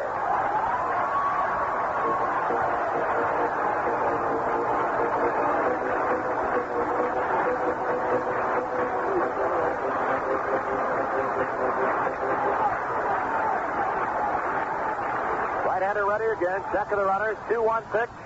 Foul back out of play. 2 balls and 2 strikes. 6 runs on 8 hits for the Pirates, 3 runs on 7 hits for the Expos. Nigel with 3 RBIs, Ott with 2, Garner with 1.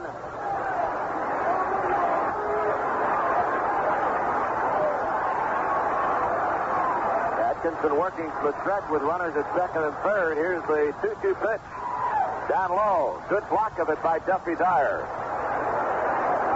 So it's a full count on Rooker.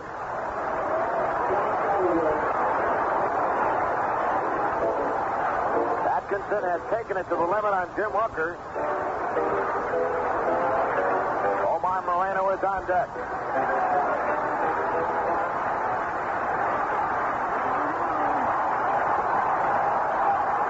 Ready? Here's the 3-2 pitch to Rooker. Check-swing foul ball. Rolling into the dugout on the Pirates side. We're going to know the 3-2 pitch from Atkinson.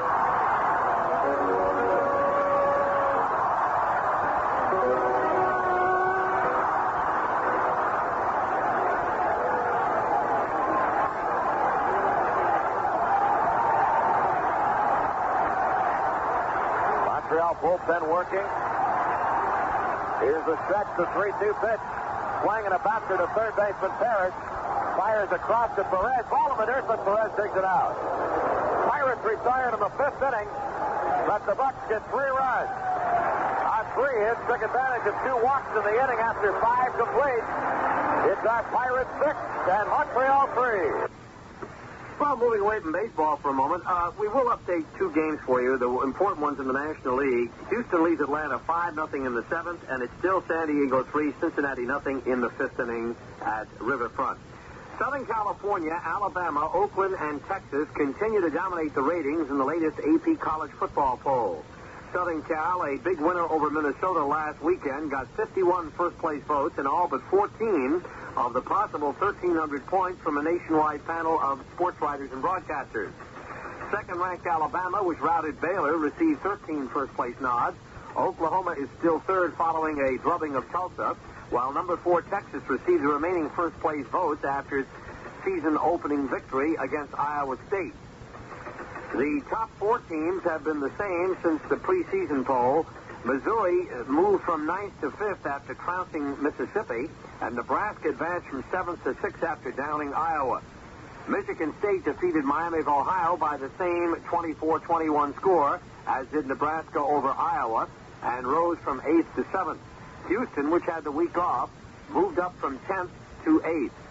The Washington Huskies, a winner over Oregon, and Purdue, which upended Notre Dame, round out this week's top 10.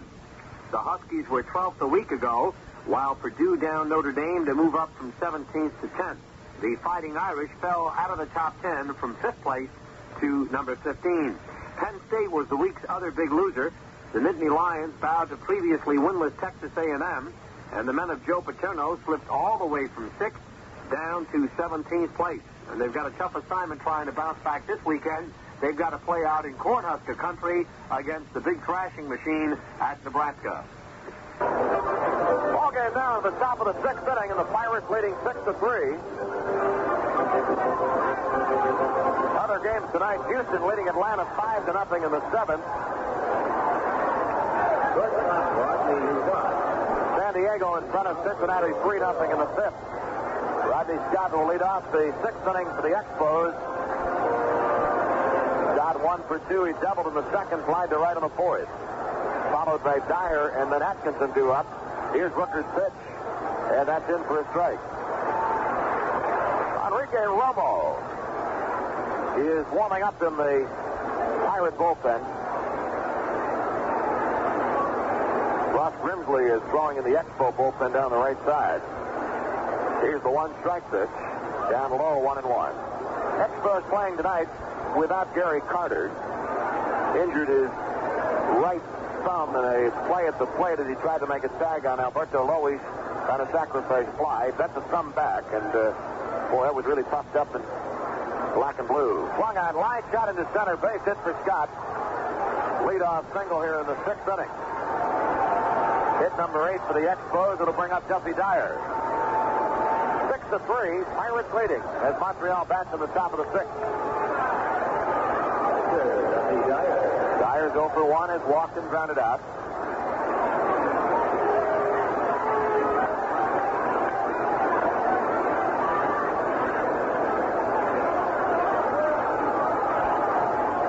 Infield sets itself a double play depth. Rooker's pitch to Dyer. Breaking pitch down low, ball 1. And Jerry White comes out on deck as a potential pinch hitter for the pitcher Atkinson. 1-0 pitch. Stop foul.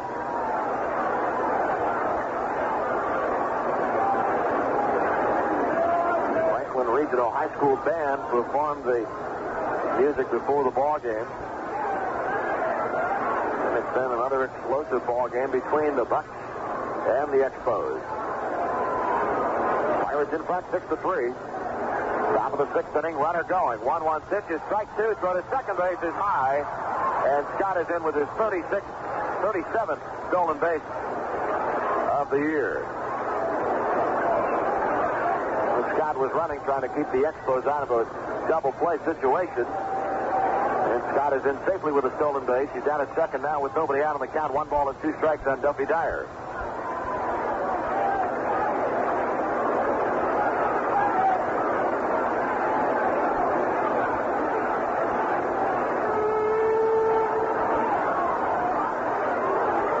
Rooker turning but not throwing to second base as Foley cut in behind the runner.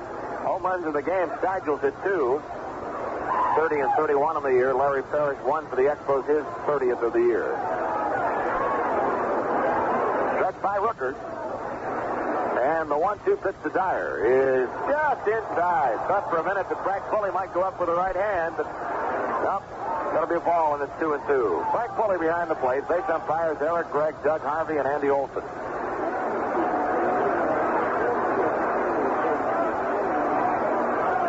Rooker, the 2-2 pitch. Breaking ball in the dirt. Going to go to the screen, and Scott's going to move to third. Ball apparently popped past and went into our dugout. Just past their on-deck circle. So on the wild pitch, Scott is over at third. And the count is full on Dyer. Our ball game tonight was 13 minutes late in starting because of a question on the part of the Expos. They wanted Rooker to take off a wrap of flesh-colored tape that he had just above his glove hand. Now the payoff pitch to Dyer. Swung on.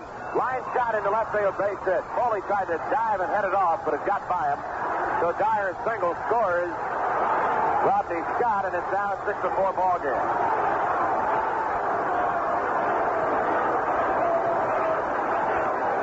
Hit number 9 for Montreal. Tanner coming out a couple of steps, and now he's on his way to the mound. Wants to make sure that Jerry White is announced before he goes to the mound.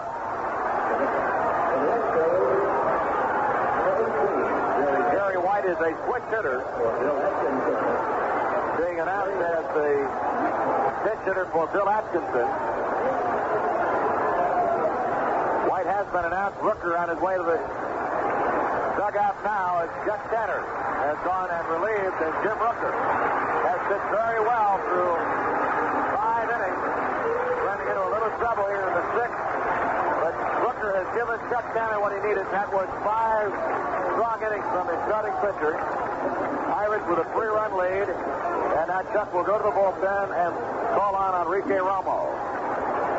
Jim Rooker, ever since he came to our ball club in '73, he has been a gambler. Very strong competitor. Jim, not necessarily the big winner when it comes to large number of victories, but for the most part in his career, he's been a double-figure winner for the Pirates. 79 of his major league victories have come in a Pirate uniform, and so Rooker, after working into the 6th inning of this ball game, gives way to Enrique Romo. And he'll come on to face White, who's been announced as the pinch hitter for Atkinson.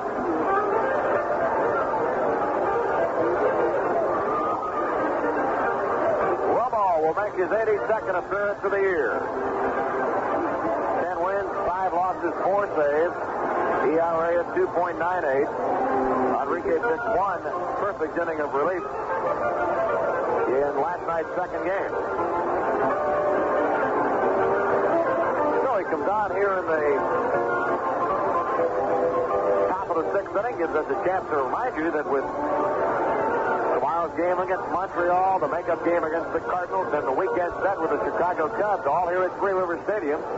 Friday and Sunday, you can pick up your Pirate tickets by stopping in at one of the over 80 selected Murphy Store and Murphy Mart locations. You can also check on playoff and World Series tickets at your nearest Murphy Store.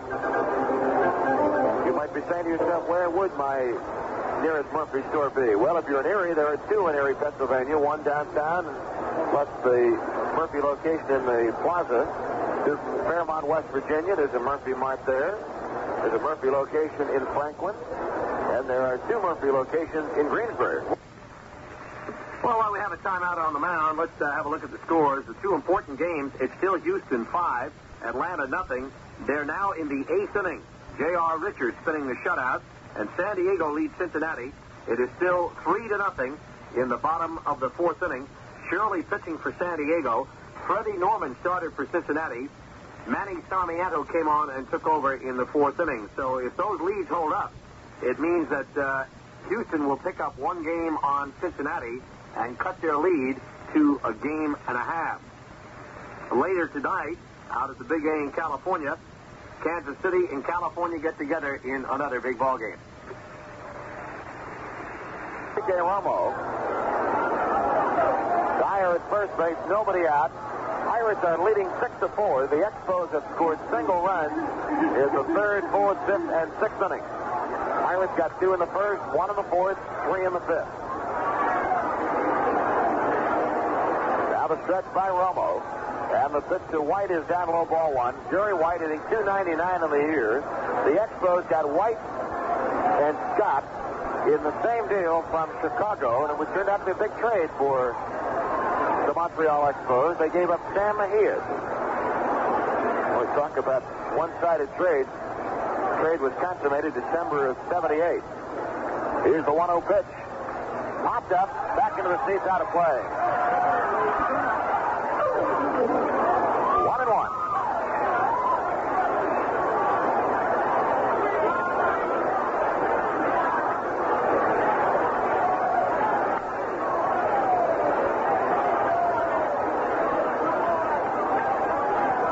Romo this year, no wins, 1 loss, and 1 save against the Montreal Expos. Right-hander, 1-1 pitch is a strike in the letters. Romo picked up a save on July the 27th at Olympic Stadium. Saved the game that Kent Colby won.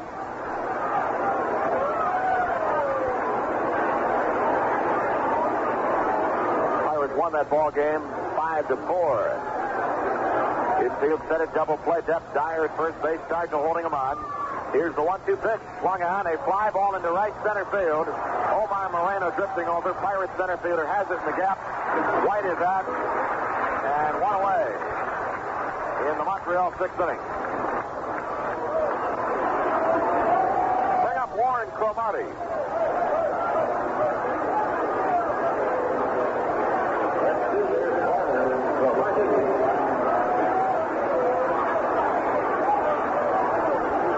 Cromartie, left-handed batter. He's 1 for 3 in the contest. 6-4, Pirates lead. Dyer at first base. 1 away in the inning.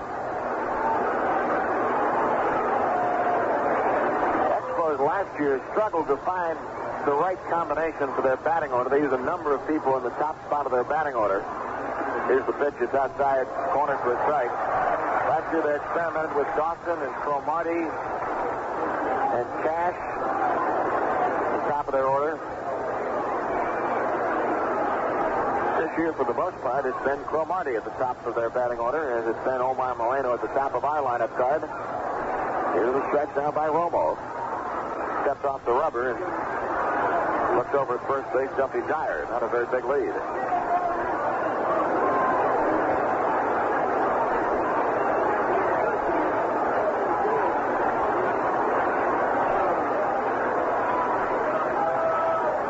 One strike pitch.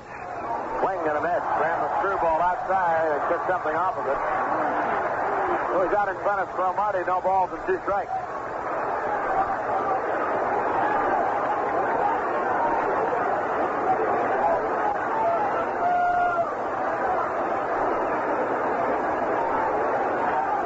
So one of those ball games tonight that means 2-game difference in the standings.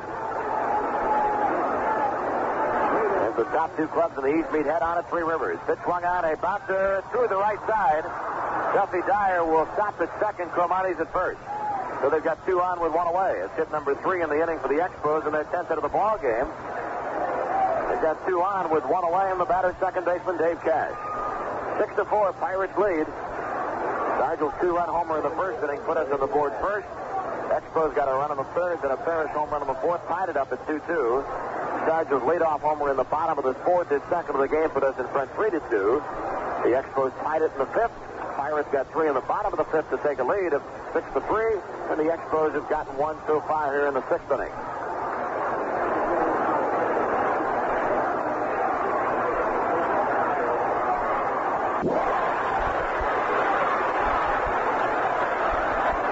Romo ready. Here's the pitch to Cash. A fly ball into center field. Omar Moreno coming over near right center. He'll make the play 2 away. Cash is out. Runners hold. Dyer at second. Cromartie at first. Joe Coleman warming up in the Pirate bullpen right now.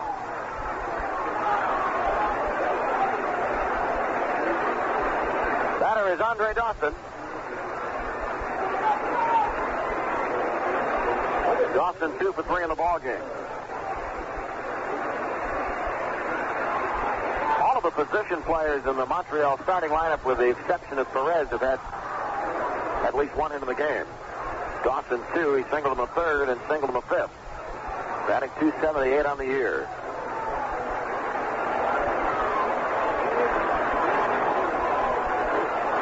Two on, 2 out. Pirates in front by 2 in a 6-4 ball game. Romo working in relief of Jim Rooker. Pitch, a swing and a miss. Strike 1.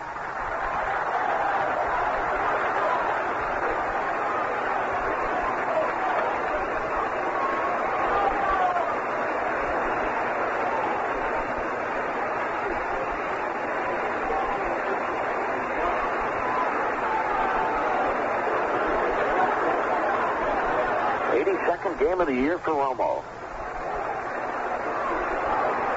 Here's the 1-strike pitch, and it's outside. Last 2 years, Pirates have acquired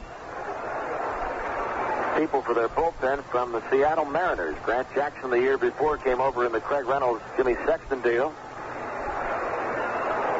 And now Enrique Romo coming over from Seattle. 2 very important parts of this Pirate ball club. Here's the stretch by the right-hander. And the 1-1 pitch. Outside 2-1. I think I said Jackson came a year before. He came 2 years before. Grant first joined our club in '77. This is Enrique's first year with us. Romo facing Dawson. Expos have 2 on. They got a leadoff single. Went to 3rd in a wild pitch and scored on a Dyer single left. And Romo came on, got White to pop up. Cromartie singled, then Cash flied to center. Dawson swings and fouls it back. 2 balls and 2 strikes on Dawson.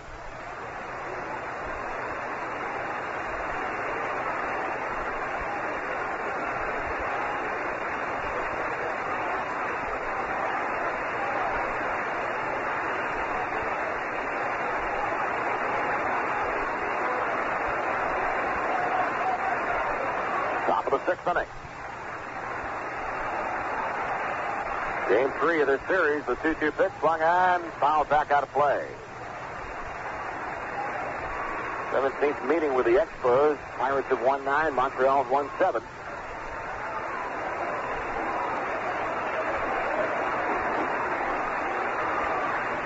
And after tonight, the Pirates will have 5 games left on the regular season schedule. The Expos will have 6 games left. 2 on, 2 down. Top of the 6th. And Romo ready with a 2-2 pitch to Dawson. Swing and a miss. He struck him out.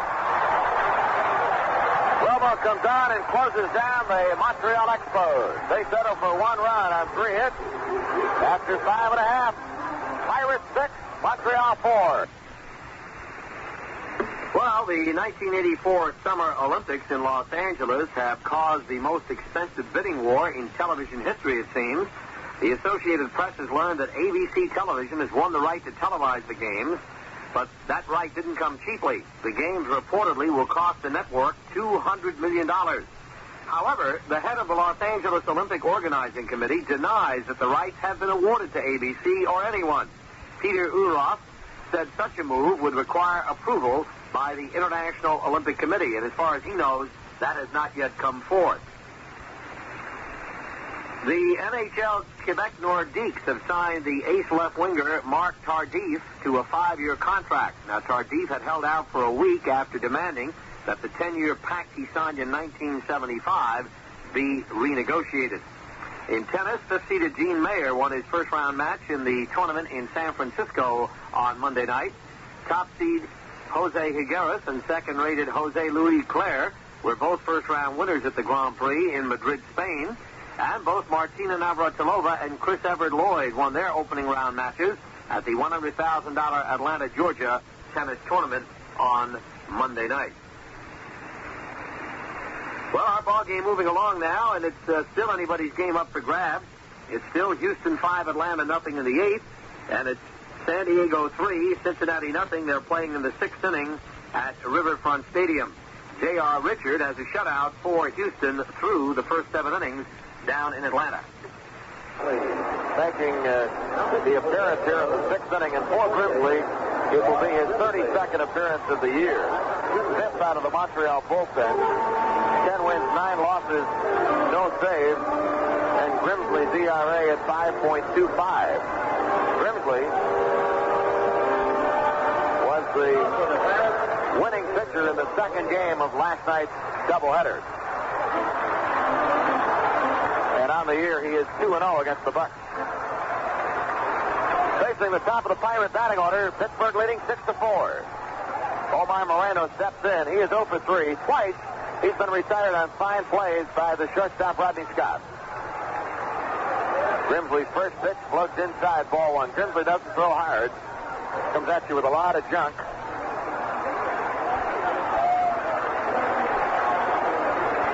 A batter up over the head of Parrish, out into left field, base hit.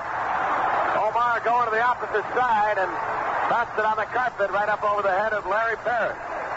So Omar Moreno is on. And it's the first time that he has been on in this series. Omar with 72 stolen bases. Pirates leading 6-4.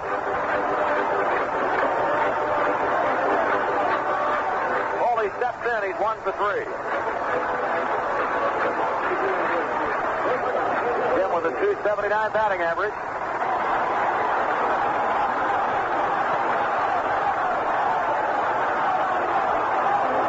Ron Grimsley, left-hander, goes to first.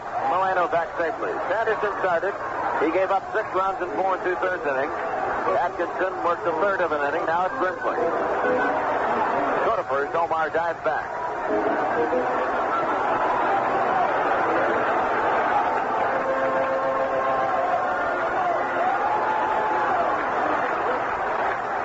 Left-hander set. Go to first. First time he's gone over there. Omar getting back on each occasion. San Diego leading Cincinnati by a score of 3-0 in the 6th inning at Riverfront Stadium. Houston leading Atlanta 5-0 in the 8th, playing in Atlanta, Georgia. Here it's 6-4 Pirates. Bottom of the 6th. Foley shows bunt and takes ball 1.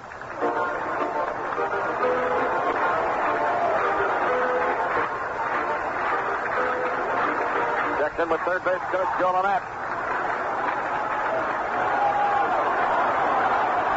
Go to first. In the dirt. Good scoop of it back. Tony Perez.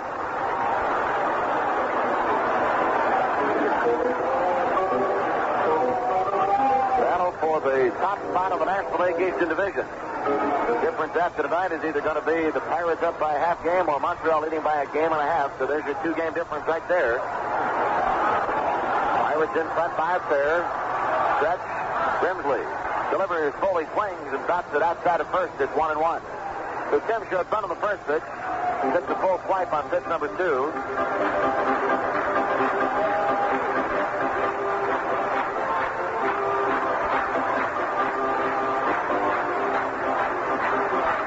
With 2 home runs in the game and 3 of our 6 RBIs. Ted Ott has 2 runs batted in. Garner with 1. Moreno's at first base. Nobody out. Here's the 1-1 pitch. And it's up high.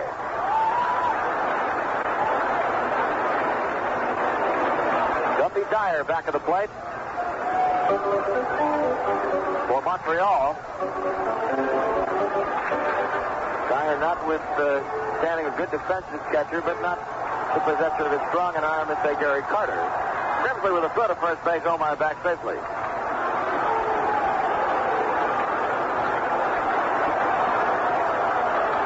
2 balls and a strike on Foley. Right-handed batter. Grimsley set good at first. Omar back again. Grimsley's gone over there 5 times now.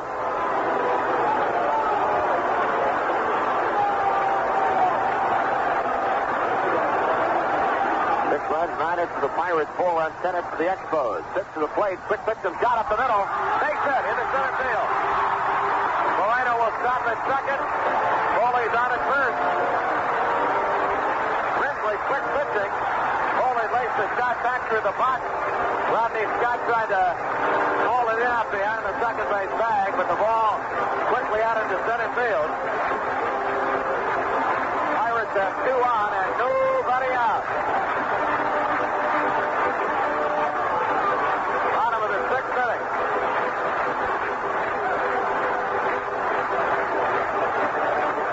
Last crowd at Three Rivers Stadium. Last couple of nights. Tiger Paul back. Tiger, of course, is a vendor here, so he really can't get his cheerleading in until later in ball games when he finishes his work selling products. All right, 2 on, nobody out. 6-4, Pirates leading, looking to bust this ball game open.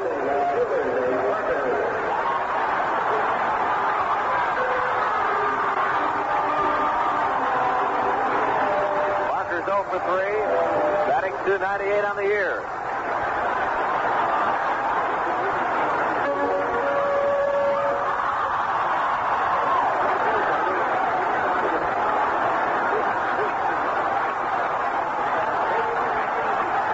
Left-hander Grimsley ready, pitch to Barker, swung on and fouled to the left. Off-speed pitch away, and Dave tried to time it, but fouled it. Strike 1. Nigel on deck, and then it would be Milner.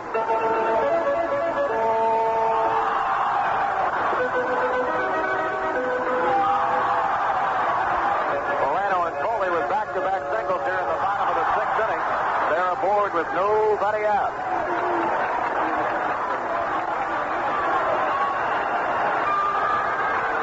Grimsley had gone winless for a long time until he won last night's second game. 1 strike, pitches down low.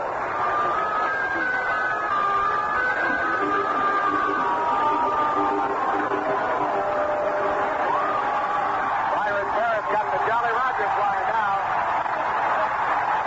Top of the Montreal dugout. Dolan crossbones. 1 ball and 1 strike on Parker. 2 on, nobody out. Pirates in front 6-4. Here's the 1-1 pitch, swung out and fouled off. Dave with 89 are the eyes on the ear.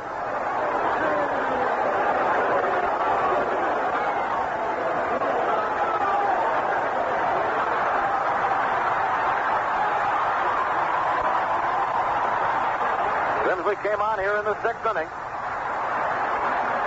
and finds himself in trouble right off the bat, giving up leadoff singles to Moreno and Foley. They're aboard with nobody out. Here's the stretch by Grimsley. And the left-hander's 1-2 pitch is low and inside.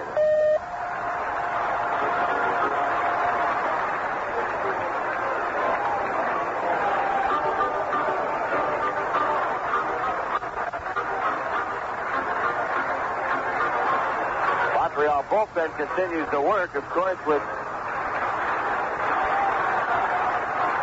Grimsley in trouble here in the 6th inning.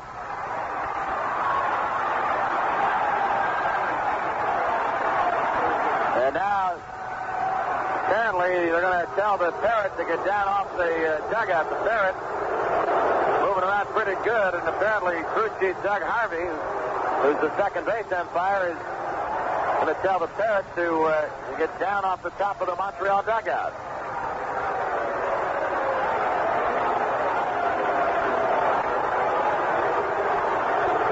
He's been cast aside, and you can tell that his feelings are hurt. All right, here's the 2-2 pitch. Swing and a bouncer foul.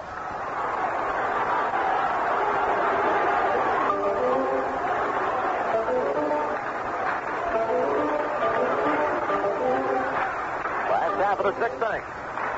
Pirates Pirates leading by a score of 6-4. Bucks had a 2-0 lead in the first inning when Stargell hit his big home run. And Willie hit his second of the night, a solo shot to lead off the fourth. Pirates got 3 in the fifth. Expos had scored single runs in the third, fourth, fifth, and sixth innings. Pirates have something going here. They've set up shop against Grimsley. 2-2 pitch. Swung on, line down the left side, but it's going to slide foul. Moreno and Foley will go back to their bases, and while they do that, let's pause for station identification. This is the Pirates Baseball Network. This is the American Forces Radio and Television Service.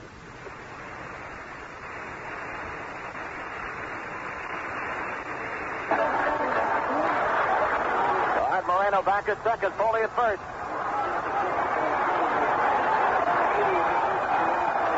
Waving anything that's black and gold. Pom-poms, ski caps, bandanas.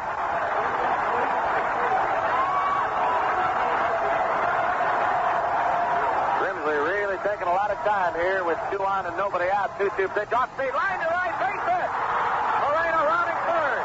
Valentine up with a throw to third. Foley will slide safely. Moreno scores in front of him. It's now 7-4 Pirates.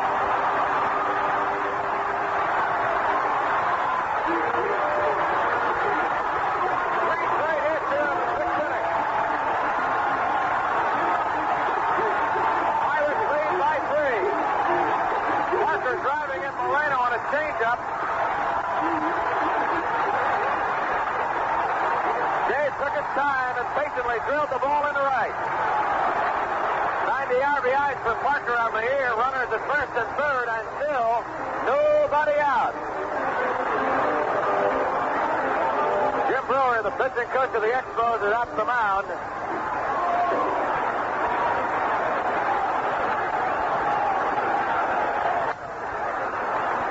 Cardinals due up.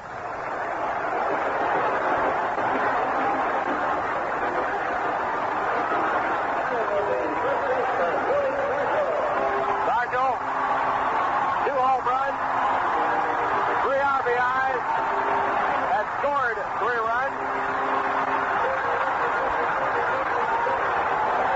And he'll step in with Foley at third, Parker at first.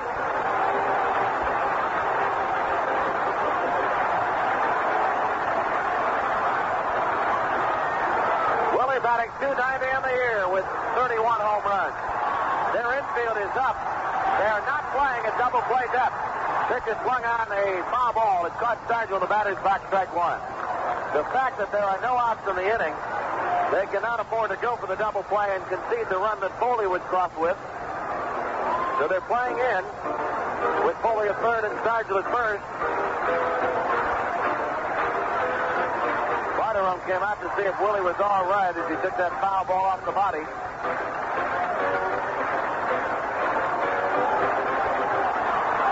Pirates in front by 3. Bottom of the 6th inning. Grimsley, 1 strike pitch is up high.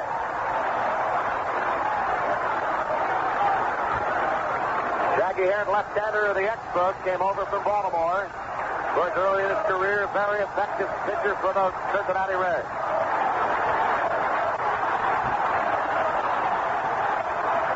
And third, no outs, 1-1 pitch, fouled off.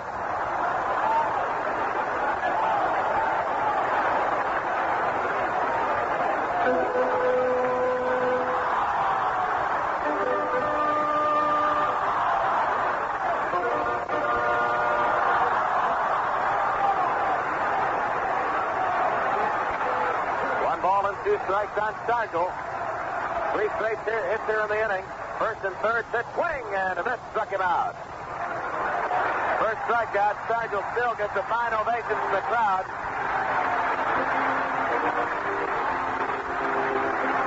Done so much so often.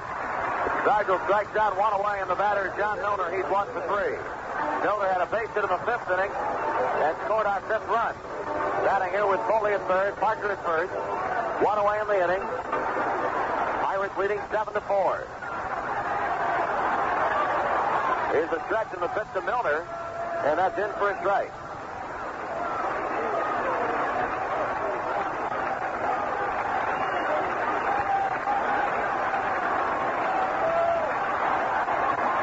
Matlock is on deck. Their infield still up pretty close. One strike pitch is up and in. Could be the last batter for Grimsley because after Milner, right-hander batter Madlock, but then of course after Madlock you've got the left-hander Ed Ott. 1 ball and 1 strike on Milner, 1 away. Grimsley set the 1-1 pitch, is low and inside.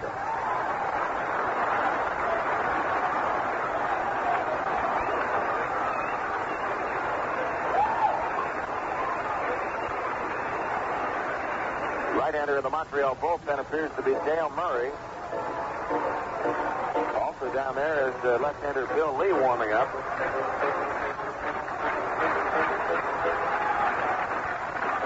2 balls and a strike on Milner. Runners at the corners. 2-1 pitch. Swung on ground ball left side. Shortstop Scott Bobble. The ball is out into left field. Foley scores 8-4. Parker goes to third. Milner the turn at first base and holds on. Rodney Scott, who's played a great game defensively, has just committed a mistake here in the 6th inning on a ground ball. He was moving to his right and got leather on it, but the ball kicked off his glove and out into left field. That is an error on the Montreal shortstop. Foley scoring. It's now an 8-4 Pirate lead. Parker moving around to third on the play. So Milner picks up his 59th RBI of the year, and Milner will be lifted for a pinch runner. Alberto Lowey will be the runner at first base, and Dick Williams is on his way to the mound, and he's going to go to his bullpen.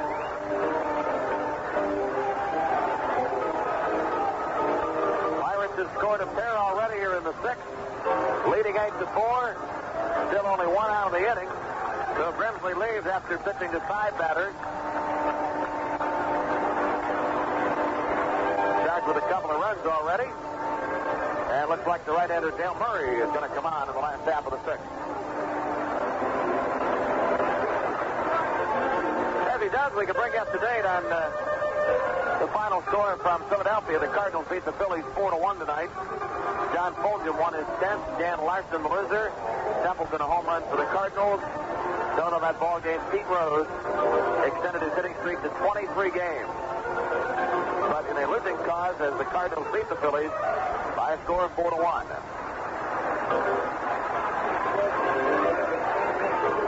Final score in the American League, Toronto over Boston 5-3. Steve the winner, Stanley the loser. Hobson a home run for Boston.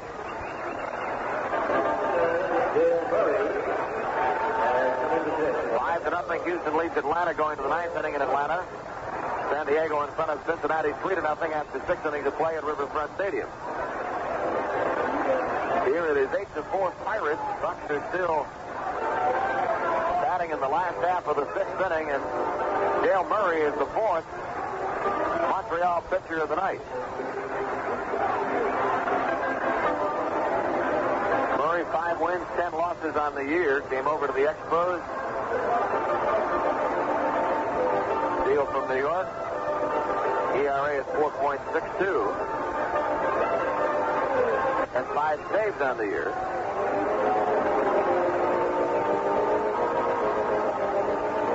Murray 0-1 as an Expo against the Pirates this year as we beat him on the Willie Stargell 11th inning home run in Montreal exactly a week ago today. So Stargell, who's played the hero role against a number of clubs, especially against the Expos. You'll recall Willie had a 5th inning solo home run, which was the game-winning home run in a 4-2 victory over the Expos back in May the 21st.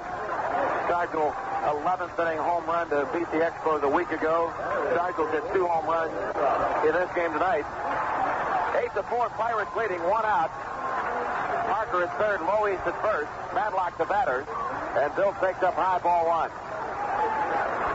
Madlock is 1 for 2, has singled and walked.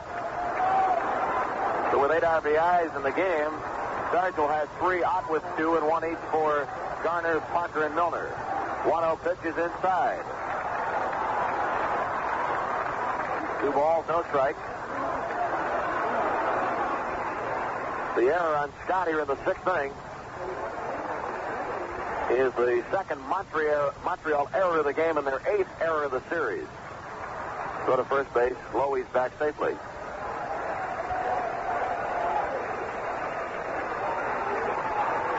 Runners at first and third, one away.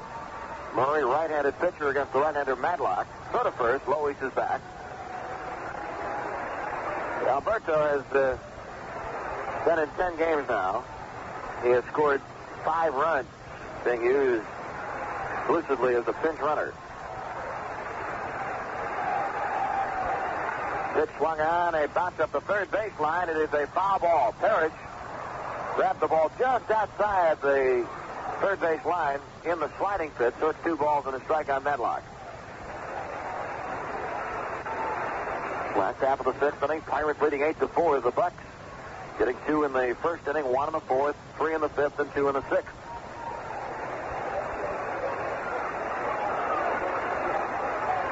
And here in the 6th inning, 3 straight hits by Moreno, Foley, and Parker. And then an error charged to Scott. Bucks have scored 2 in the inning, leading 8-4.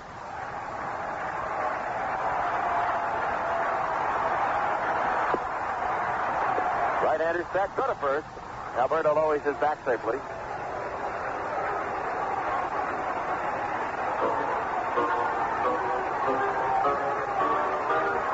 Right-hander set. Here's the 2-1 pitch. Madlock swings a fly ball into center. Dawson has it.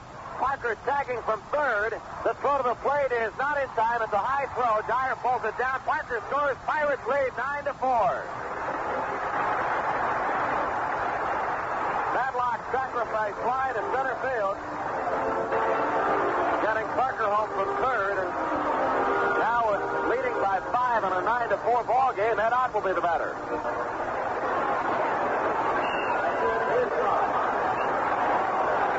Ott 1 for 3. Had a big 2-out, 2-run single in the 5th inning.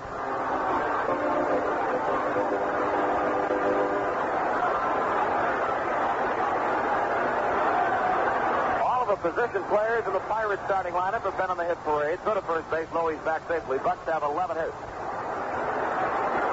Pitcher of record for the Pirates is Jim Rooker, who worked the first 5+ innings. Romo then came on in the 6th. Lois running, pitches a ball. Dyer will have no throw as the ball was in the dirt and inside. Lois gets his first stolen base.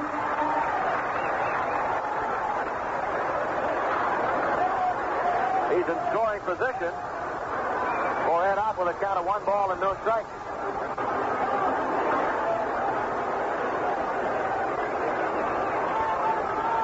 Number 1 for Alberto in his career. Let me check.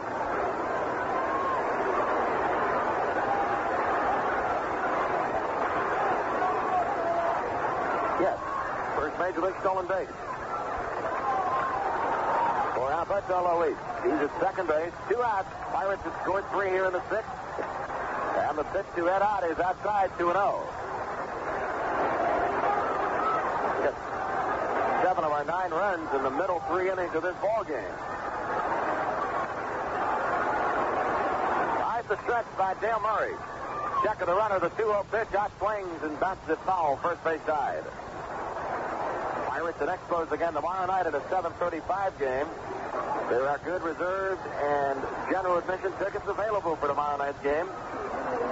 And we play the Cardinals in a 1:05 Thursday makeup game. The Expos will play a doubleheader in Atlanta, Georgia on Thursday. Pirates finish at home against the Cubs this weekend. The Expos finish at home against the Phillies this weekend. Here's the 2-1 pitch. It's up high. National League Championship Series due to start Tuesday of next week in the Western Division City. Lois at second base, 2 down. 9-4, Pirates lead. Last half of the 6th inning. Murray ready, the 3-1 pitch, swung on line to left field, base hit. Lois rounding third. The Martin go to the plate. It is not in time. Off target, Pirates lead 7-4. Knox goes down to second base on the throw.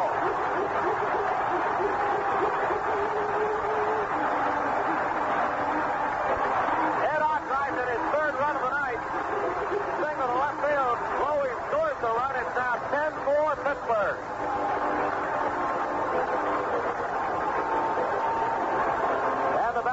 Second baseman Phil Garner. Garner's been on base 3 times, has doubled, walked, and singled. 12 hits for Pittsburgh, 4 runs, 10 hits for Montreal. Garner will be walked intensely here. And Enrique Romo will be the 9th Pirates at bat of the inning.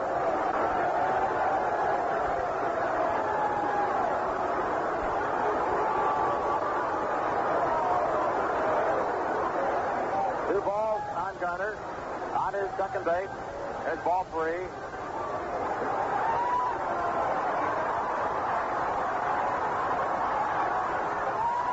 And ball 4. 8 of the Pirates' 10 runs have come here in innings 4, 5, and 6. After the Stargell 2-run homer in the first, Willie hit his second of the day in the fourth. Pirates got 3 in the fifth. They've added 4 here in the sixth, and they're still going. Enrique Romo will step in. 182 batting average. 9th Pirates at bat of the inning.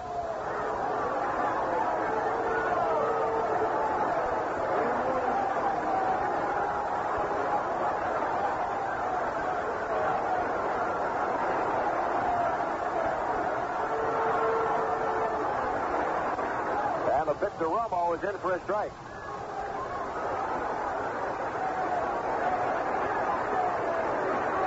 Enrique, right-handed batter. On at second, Garner at first. 1 strike pitch, swung on, ground ball to short. Scott will flip to Cash for the force out on Garner at second base. Pirates in the 6th inning score 4 runs. On 4 hits, there was 1 Montreal error. After 6 innings of play, it's Buccos 10 and Montreal 4. Well, updating those 2 important games in the National League, Houston added 3 more runs in the 9th inning at Atlanta, and with J.R. Richards sailing along and the Braves coming to bat in the bottom of the 9th, it is 8-0. Bod started for Atlanta, Mahler in the 6th, McLaughlin in the 9th inning. San Diego continues to lead Cincinnati behind Don Shirley, 3-0. Norman started for Cincinnati. Sarmiento took over in the 4th, and Soto came on in the 6th inning. That is now in the top of the 7th at Riverfront. San Diego 3, Cincinnati 0. So it looks as though, at least at the moment, Houston is going to pick up a full game on Cincinnati unless those scores change, and will cut their lead in the West to 1.5 games. Montreal is very much in danger of losing its lead in the Eastern Division tonight, but they will leave town only a half a game out. If they can come up with a victory tomorrow night and then possibly split the remaining 2 games, they would only go out of town a half a game back. Pretty good position to be in. At the moment, Montreal is a half a game ahead. Now, if Pittsburgh wins tonight, they take the lead by half.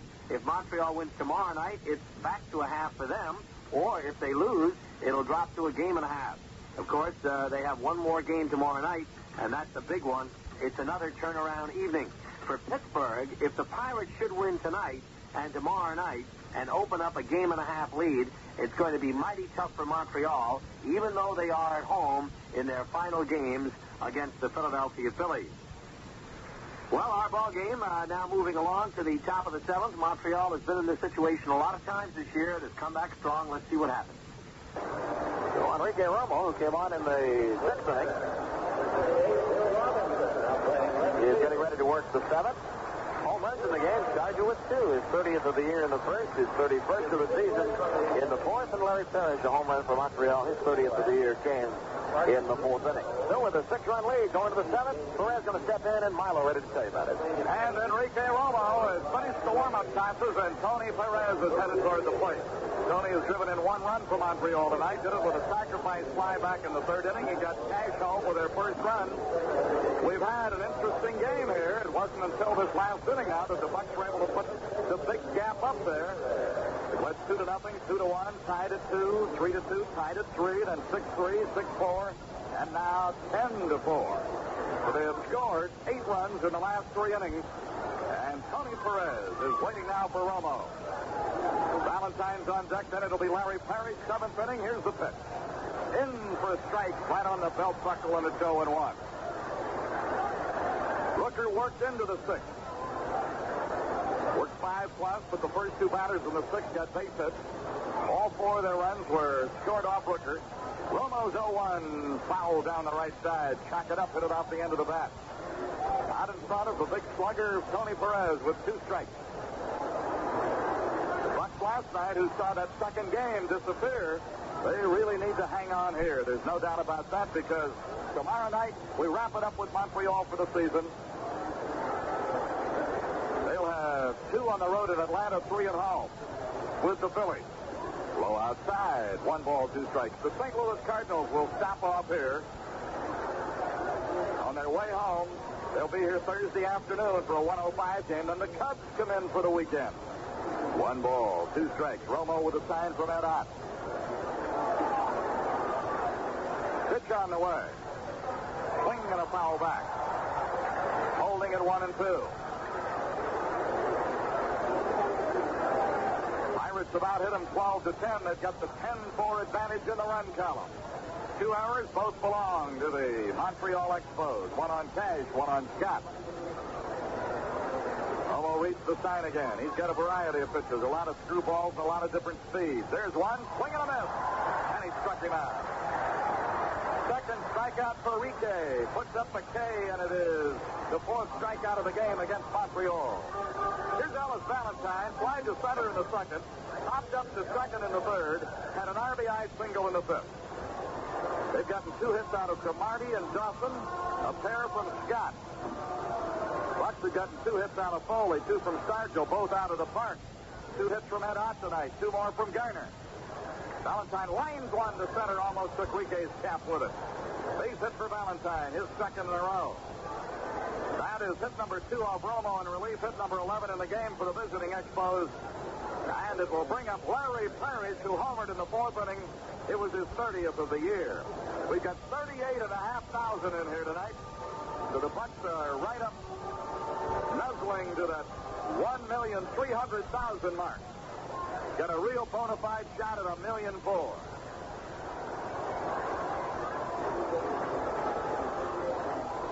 It's a stretch and a look back. Valentine with a big lead, and Stargell not trying to hold him. He's playing away back of him, and a pitch inside back Parrish off the plate. With 1 more game with Montreal, that's going to put a dent in another 100,000. With the Buck Day prices for Thursday afternoon, that ought to be a good crowd. Friday night's always a good date. Saturday afternoon, there's no football in the area. And Sunday, Prize Day. 1 ball, no strikes. Here's the pitch. Swing and a miss. He gave him that crossfire step, but ran the ball in. That's one of his most effective pitches on those right-hand hitters. Pirates in front, 10-4. Montreal will close it out here tomorrow night. Then they're going to Atlanta, where the Braves are waiting in the weeds, hopefully. There's a high pop foul right side. Stargell over. See if it'll come back for him. He's over by the front row, but it's 3 rows up. 1 ball, 2 strikes. Well, they got a game going in Atlanta tomorrow night.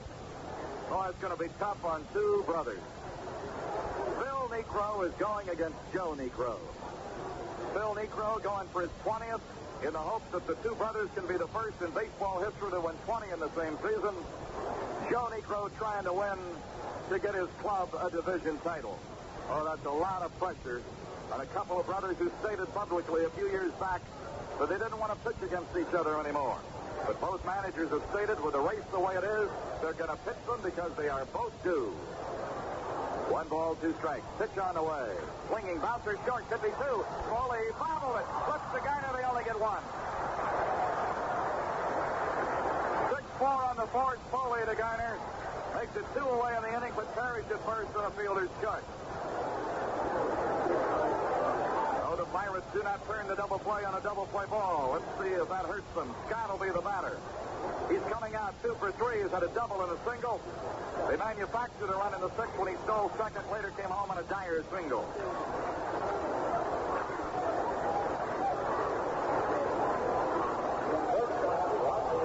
Enrique Romo trying to hold on to a 6-run lead here. We're in the late innings. Montreal batting in the 7th at Three Rivers.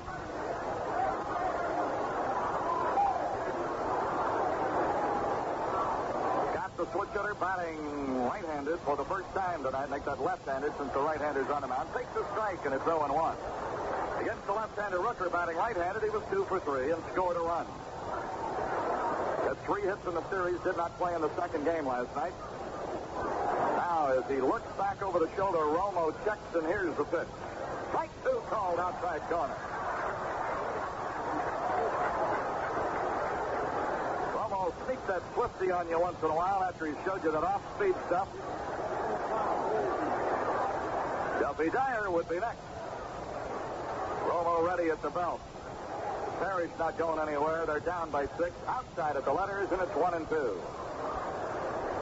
Tomorrow night it'll be Bruce Keeson, the September pitcher. And he'll draw the steady right-hander of Montreal, Steve Rogers.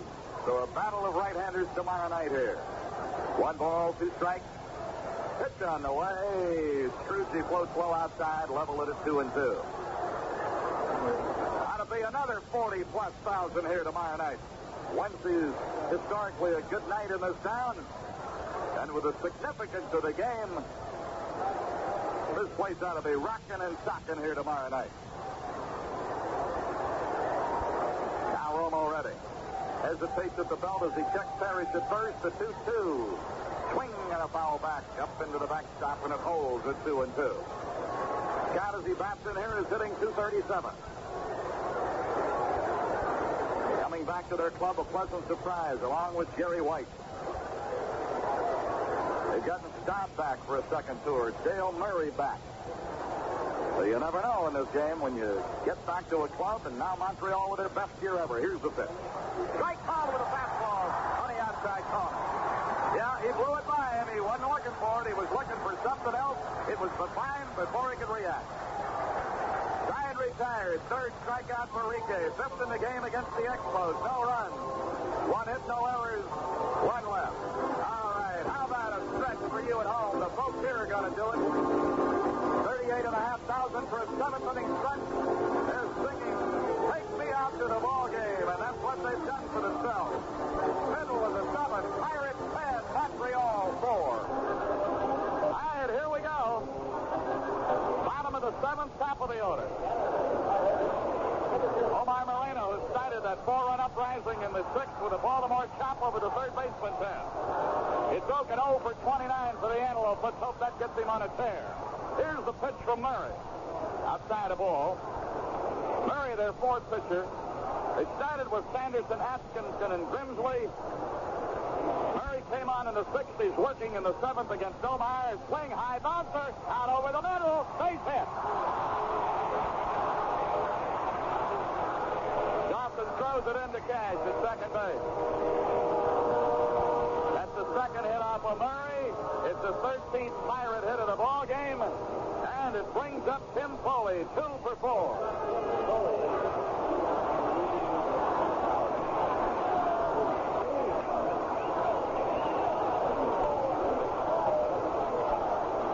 The crowd would like to see the Antelope run. The throw over, not in time.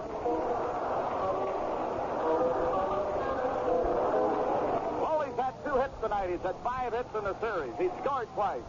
Scored the first run in the opening inning on a Stargell blast. Scored another run in the 6th, run number 8. Moreno's edging. You can watch those knees of his and almost dictate when he'll go. Leads the league in stolen bases. Throw over. Hey, just got back. That was too close for comfort. Moreno's looking at the umpire. Are you sure? 72 thefts. He's broken the Pirates' stolen base record for a year, 2 years in a row. Having his best year ever in every department. Right now, Foley, the batter, turned out to be an excellent number 2 hitter. Moreno not going, pitches a fastball, a strike at the letters, and it's 0-1. Bottom of the 7th inning, the Bucks trying to jump right back into it as they have so often after losing a tough game here last night in the nightcap. They can win here tonight and win tomorrow. They could send the Montreal Expos out of town. Throw over. Didn't get him. Omar diving back and looking up.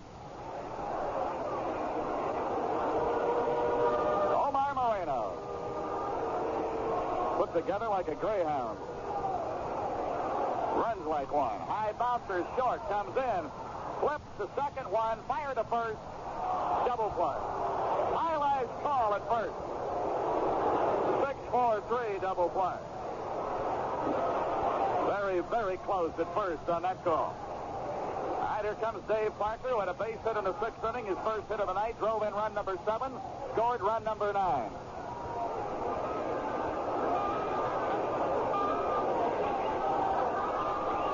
Parker got that base hit in the 6th inning. He upped his good hitting lately to 12 times in his last 15 games.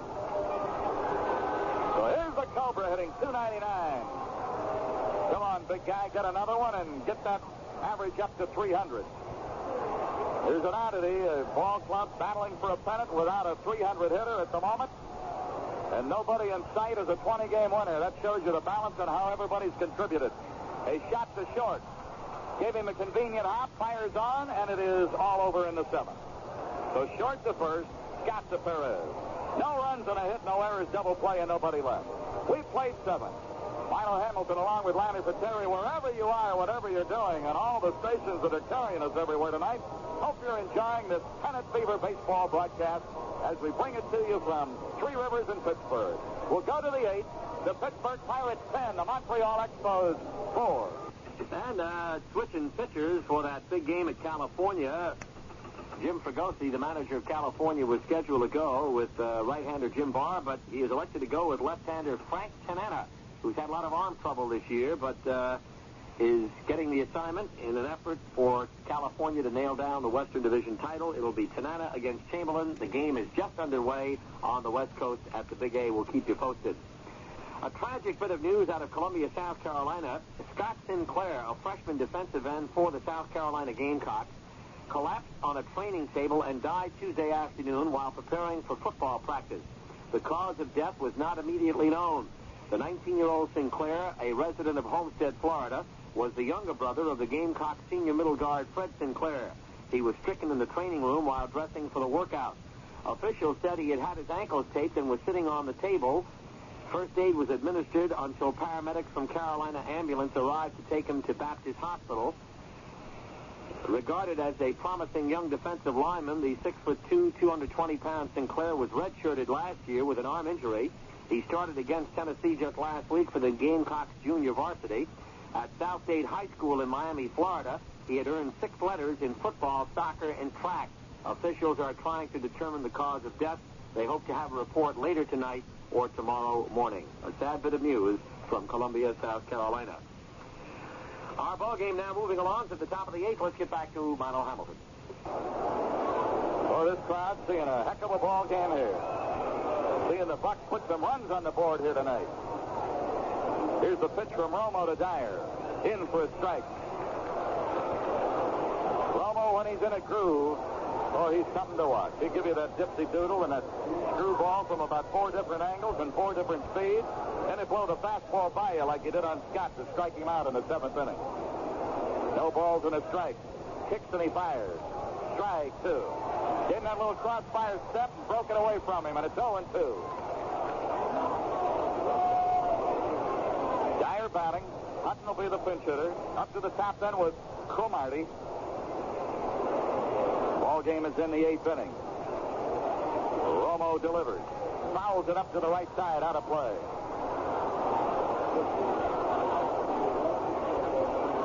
Pete Peterson, who's done a great job of putting this ball club together. He hasn't sat down all night. He hasn't sat down all week. Well, when you brought a club this far, you don't want to see it slip away. No balls and 2 strikes, and here's the pitch. Swing and a miss, and he struck him out. Duffy Dyer becomes Romo's 4th strikeout victim. Makes it 1 away in the Montreal 8. That's strikeout number 6 against the Expos. And Tommy Hutton, who was a pinch hitter in each of the games last night, is 0 for 2 in the series. Had a good year for them off that bench. Hitting over 400. Hitting .412, 1 homer, and 13 runs batted in. Hutton is batting for Dale Murray. Left-hand pinch hitter against the right-hander Romo. That's the advantage you have by having the screwball pitcher in there. He can get that lefty out for you. Look at that floater. That was coming up there so slow. Ed Ott was reading across the ball. Chubb Feeney, president, National League. 1 ball and no strike. He's ready, and he's winding, and he fires. There's that fastball after the floater. Bouncer is second. Geiner will fire. Got him by 7 steps, and it's 2 away. Up to the top they'll go with Cromartie, who's 2 for 4.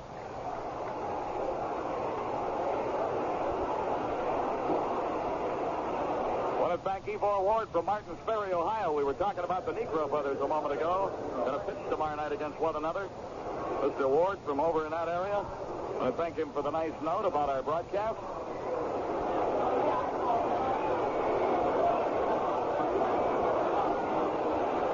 Cromartie, left-hand batter. Foul back. Really appreciate all the great mail we've gotten this year. And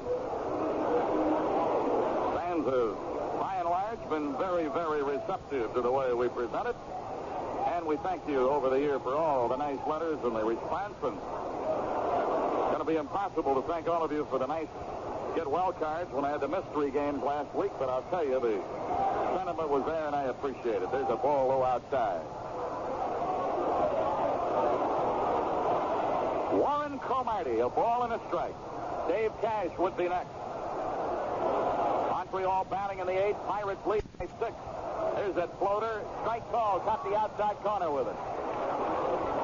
He is showing you right now what pitching is all about. Keep that hitter off stride. Oh, he's really mixing them up. 2 balls and a strike. Romo leaning back. Forward and fires. Fouled over here to the left. 2 balls and 2 strikes.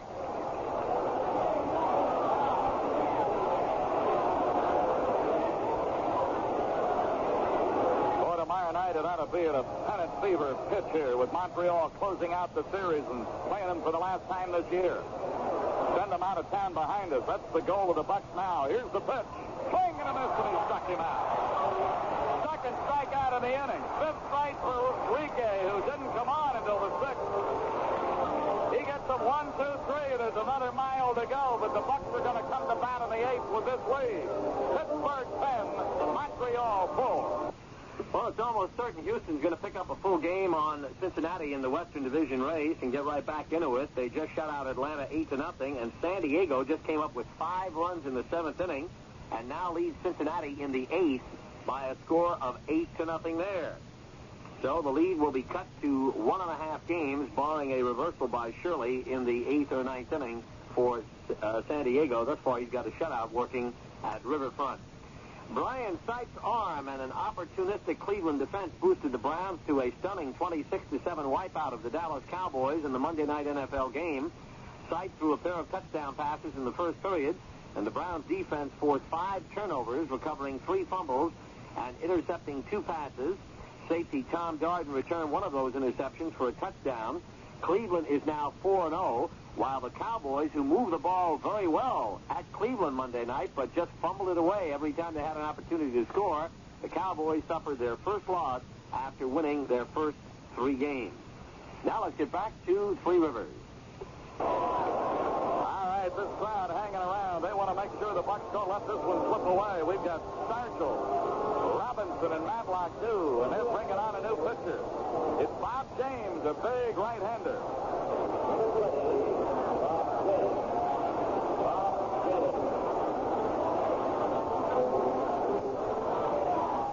So James has come on, and he's going to be the 5th pitcher of this game for Montreal. Sanderson started it all, followed by Atkinson, Grimsley, Murray, and now James. Ball game in the bottom of the 8th inning. Dyers throw down, and here comes Stargell, who ignited this crowd tonight with a 2-run homer in the first and a solo blast in the 4th, and he gets another big welcome. And look at this, another standing ovation for Willie Stargell, who now has 460 career home runs. Next year he'll go by Musial. The year after that he'll go over 500. Then it'll be a matter of retiring. 5 years later he'll walk to Cooperstown. First pitch to him's the ball. No way they can keep him out of there. 1 ball and no strikes. Here's the pitch from James. Fouled up here to the left side, 1-1. He goes by Musial, who's already in there, and then gets up over that 500 plateau, and he's going to play 2 more years. I got a feeling the way he's been used by Chuck Tanner, they're going to get an extra year or 2 out of him. There's a breaking pitch in for a strike, and it's 1-2. James, a big, tall right-hander. Looking at Willie Stargell, is 2 for 3 tonight. Hit them both out of the park. One over the center field fence in the first, one over the right field fence in the fourth. Strike 3 calls. Got him looking. So James opens up with a strikeout. But the fans let Willie know, that's all right, big guy. You did your job tonight. Bill Robinson batting for the first time in this game. He was the hero last night in the first game because his 2-run homer ignited. He ended up with 3 RBIs in that game and 4 for the evening, and injured an instep in the second game and had to leave. The pitch to him is a breaking ball down and away, 1-0. He's batting .265, 24 homers and 73 runs batted in. Right-hander delivers to him. Look out, clouds him on the shoulder. 2 balls and no strikes. Let's look to the Montreal ninth. They will have Cash, Dawson, and Perez, the 2, 3, 4 hitters. So it'll probably be Romo on the mound, and the bullpen will be on the ready. Bouncer toward third. Perry Shin. Almost took him off toward the right field side, but Perez stretching, holding on the bag, and it's 2 away. 5-3, third to first, Parrish to Perez. That's going to bring up Bill Matlock. He is 1 for 2 tonight. Had a single in the fourth, walked in the fifth, and scored our 6th run. Drove in run number 9 with a sacrifice fly in the 6th inning. Now has 83 runs batted in. What an addition he has been. Fouled off. Hitting, you knew he could do that. Duffy Dyer might have been jarred by that ball. Trying to shake out the cobwebs right now.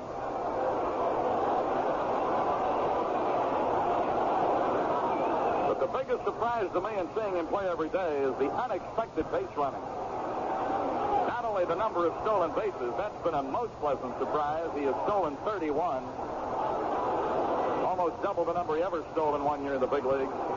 But the intelligent base running and stealing bases when it really meant something, that's been the plus. Here's the 0-1. Off speed, floats low outside, a ball and a strike to Mad Dog. Ed Ott, who's driven in 3 runs tonight, is the on-deck hitter. Nobody on, 2 away. Pitch on the way. Look out. Floats inside under the letters. Backs him off, and it's 2-1. Tomorrow night, it'll be Bruce Keeson against Steve Rogers. Talk about a matchup. Here's the 2-1. There's a fly ball to center. Dawson will move to his left. He's there. 3 up and 3 down for James. So the stage is set for the 9th inning here. The Bucks need it to go back into first place. That's how important it is here on the last Tuesday of the regular season. And we'll go to the 9th to hold them Bucks with this score. Pittsburgh Pirates 10, Montreal Expos 4. Let's recap the scores for you again. Houston shut out Atlanta behind J.R. Richard 8-0 on a 19-hit attack. Richard's record now 17-13. More important, Houston, it looks as though it's going to pick up a full game on Cincinnati. The Reds are losing at home to San Diego in the 8th inning, 8-0. Shirley has pitched a shutout thus far for San Diego. The Kansas City Royals failed to score in their first at-bat at California. Chamberlain against Tanana. California now at bat, 0-0 at the Big A. California wins it. It's all over in the West. If Kansas City can hold on and win, they keep things alive. Elsewhere in the National League, St. Louis beat Philadelphia 4-1. And in an afternoon doubleheader, Chicago over the Mets 11-3. Then the Mets earned the split, winning the nightcap in 10 innings 4-3. L.A. at San Francisco just getting underway. Sutcliffe against Halicki.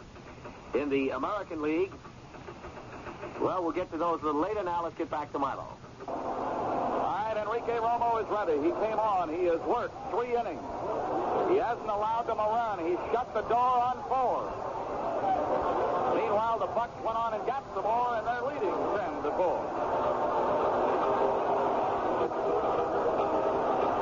Dave Cash got a base hit in the first inning, reached on a fielder's choice in the third, and scored on a Perez sacrifice fly. In the 5th inning, Rooker made a diving play towards third, got up and threw him out.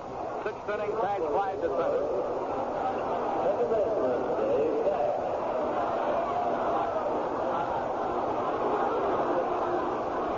Cash, Dawson, and Perez, the 2, 3, 4 hitters against Enrique Romo.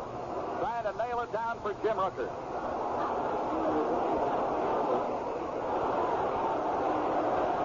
Be interested to see what Rooker's comments are in the clubhouse after the game about all that hullabaloo about the tape on his hand and on his wrist.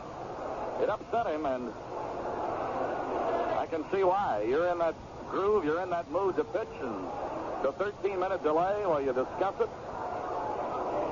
Didn't bother him, though. He did a good job for the Bucks here tonight. First pitch is a ball to Cash. We've out hit him 13-11, leading the score 10-4. Romo brings the 1-0 to Cash. Fouled up here to the right side. Look out in the mezzanine. It's in there in a hurry. 1 ball and 1 strike. Wherever you are, whatever you're doing, you gotta be here tomorrow night. I don't mean you gotta be in the sense of a demand. I just mean where else is there to be in this part of the country with the importance of tomorrow night's game, but right here at Three Rivers. Here's the 1-1. Just outside, letter high, 2 balls and 1 strike.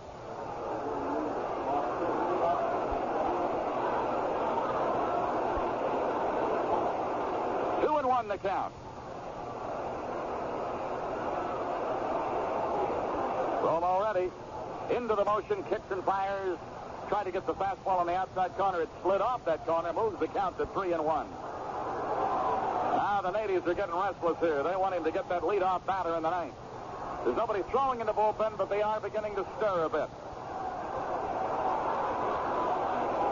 You don't want to leave a crack in the barn door tonight like we did last night. 3 balls and a strike. Romo winding, delivering. High fly ball. It's playable. Shallow center. Omar there. Pounds the glove. 1 down. Boy, Romo has really pitched superbly here, coming out of that bullpen tonight in relief of Jimmy Rooker. Bucks have never trailed. They've been tied at 2 and tied at 3. Once they broke through it, with a 3-run fifth, they've been in front to stay and added some icing on the cake with a 4-run sixth. Leading right now 10-4. Dawson's had 2 hits tonight, 4 hits in the series. Right-hand batter, big lanky guy, leans out over the plate, shows bunt, pops it back. Ott got out of the starting block, coming back, but it didn't hold up for him, and it's foul, strike 1.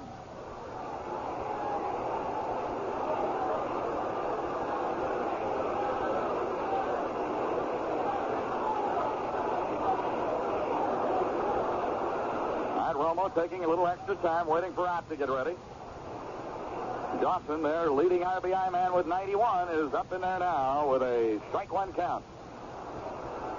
Tony Perez due next. Here's the 0-1 from Romo. Fouled off. Into the catcher's mitt, strike 2.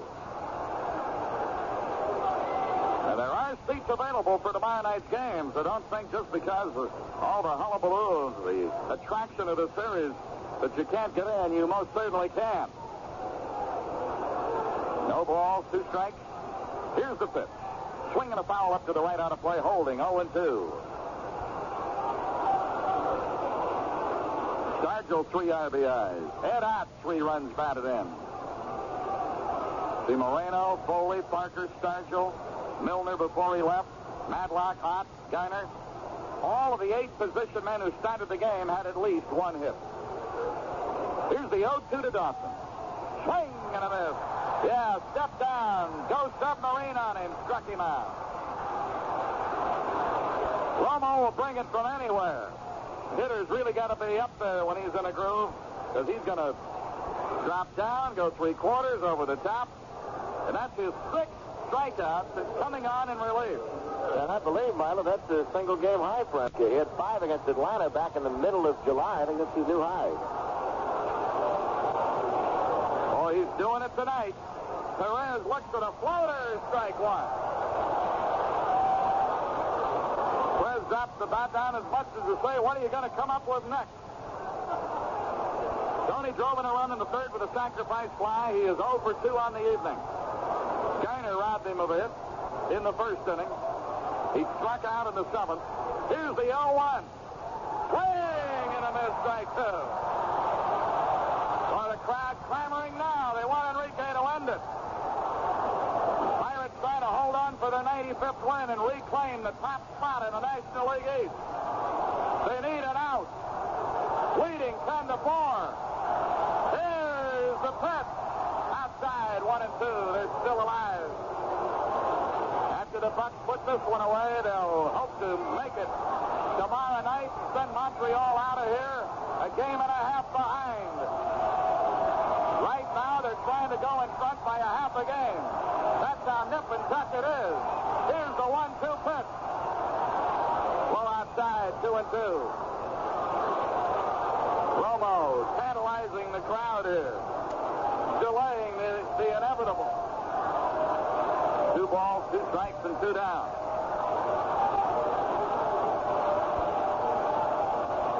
Well, when he gets it, that dugout will pour out there to get him. What a relief job he's done. Here's the 2-2 to Tony Perez. Shot, foul down the left side. It'll skip down past the ball girl. Might have hit her in the shin. Let those go by, honey. Those are too hot to handle. That's how it got down there so fast. 2-2 and 2 down. Nobody on base in the Montreal ninth. Listen to this crowd. That'll do it. Pirates in first place. Struck him out quickly. Look at them. The Pirates merit leads the players out on the field to get Enrique Romo. Yeah, We Are Family is going to play here in a minute for the Buccos, who, sure, they took the loss last night hard, but they shook it off when they had to. Romo retired. The last 8 that he faced. He pitched 4 innings of shutout ball. Preserved the win for Jimmy Rooker. And here's the final score as the Bucs have climbed back on top. They're in first place by a half a game with a 95-62 record. They'll try to make it 3 out of 4 tomorrow night. We'll have the totals on this final score. Pirates 10, Expos 4. Well, Houston beat Atlanta 8-0, and San Diego is leading Cincinnati in the 9th inning by a score of 8-2. The Reds finally got on the scoreboard with back-to-back homers in the 8th inning from Dave Concepcion, his 16th, and George Foster hit his 29th right behind him. But Shirley still in command as they go to the 9th at Riverfront, 8-2. St. Louis over Philadelphia, 4-1. Of course, our game, Pittsburgh pounding Montreal tonight, 10-4 to regain the top spot. Los Angeles, San Francisco, 0-0 in the first. The Cubs beat the Mets 11-3 in a day doubleheader and then lost the nightcap 4-3. In the American League, Toronto beat Boston 5-3. Baltimore lost to Detroit 3-2. The Yankees lead Cleveland in the 8th inning 7-5. It's Seattle 6, Milwaukee 4 in the 7th inning. It's Chicago White Sox 8, Minnesota 2 in the 7th. Oakland and Texas are in the 8th inning. It's Texas 4, Oakland 3. And Kansas City and Oakland are underway in the big one in the American League tonight. It's the Big A. Chamberlain against Tanana. Both teams fail to score in the first inning. Kansas City now at bat, inning number 2. California wins it. It's all over. They clinch the Western Division title. If Kansas City wins, they stay alive and play another day. Of course, a reminder that the start of the game between the Pirates and Montreal this evening was delayed about 12 minutes because of an argument about a bandage on the gloved hand of Pittsburgh starting pitcher Jim Rooker. Rooker had suffered a superficial burn on the hand while cooking a meal last Friday. At the start of his game, at the game tonight, his hand was taped similar to that of a boxer. Well, the Expos complained that the white tape was distracting the hitters, and the umpire, after an argument, ordered that the bandage be trimmed. It necessitated Rooker going to the locker room with Tony Barterome, the Pittsburgh trainer, and that caused a delay of some 10 to 12 minutes before the ball game got underway. Now let's get back to the ballpark, and here's Milo Hamilton with the totals on tonight's ball game. All right, with the singing of We Are Family in the background, the theme song of the Buccos as they've headed back into the clubhouse. The Pirates have moved back into a first place. They're 95-62. Montreal's now 94-62. Has gone back even in that all-important loss column. So a win tomorrow night would really be important when Keeson will be going against Steve Rogers. But right now, well, a lot of heroes tonight, but I think you have to point especially to Willie Stargell. He got us off and running. He got this crowd all revved up with a big bomb in the first, hit another one in the fourth, kept the Buccos going and battling. Romo picked up Rooker out of the bullpen, and the Bucs win it 10-4 with this total board. Pirates 10-13-0, 8 left. Winner Rooker 4-7. Save Romo is 5th. Winning RBI, Eddie Ott, who had 3 RBIs tonight. Dargell hit a pair, numbers 30 and 31. Parrish hit number 30 for the losing Expos. As they went 4-11 and 2 and left 9. Atkinson, the loser, 9 and 8. Well, our thanks to Milo Hamilton and Lanny Fratteri for their description of tonight's ball game, won by Pittsburgh 10-4 as they reclaim the first place at least for the moment. This broadcast was authorized under rights granted by the Pittsburgh Pirates and the Montreal Expos and intended solely for the entertainment of the AFRTS listening audience. Any publication, rebroadcast, or other use of the descriptions and accounts of this game without the express written permission of the 2 clubs in the National League is prohibited. The final score again, the Pittsburgh Pirates 10, the Montreal Expos 4. The Pirates are in first place in the East by half a game. George Balamasi speaking on behalf of our audio technician, Ralph Bartlett. This has been a presentation of AFRTS Sports. This is the American Forces Radio and Television Service.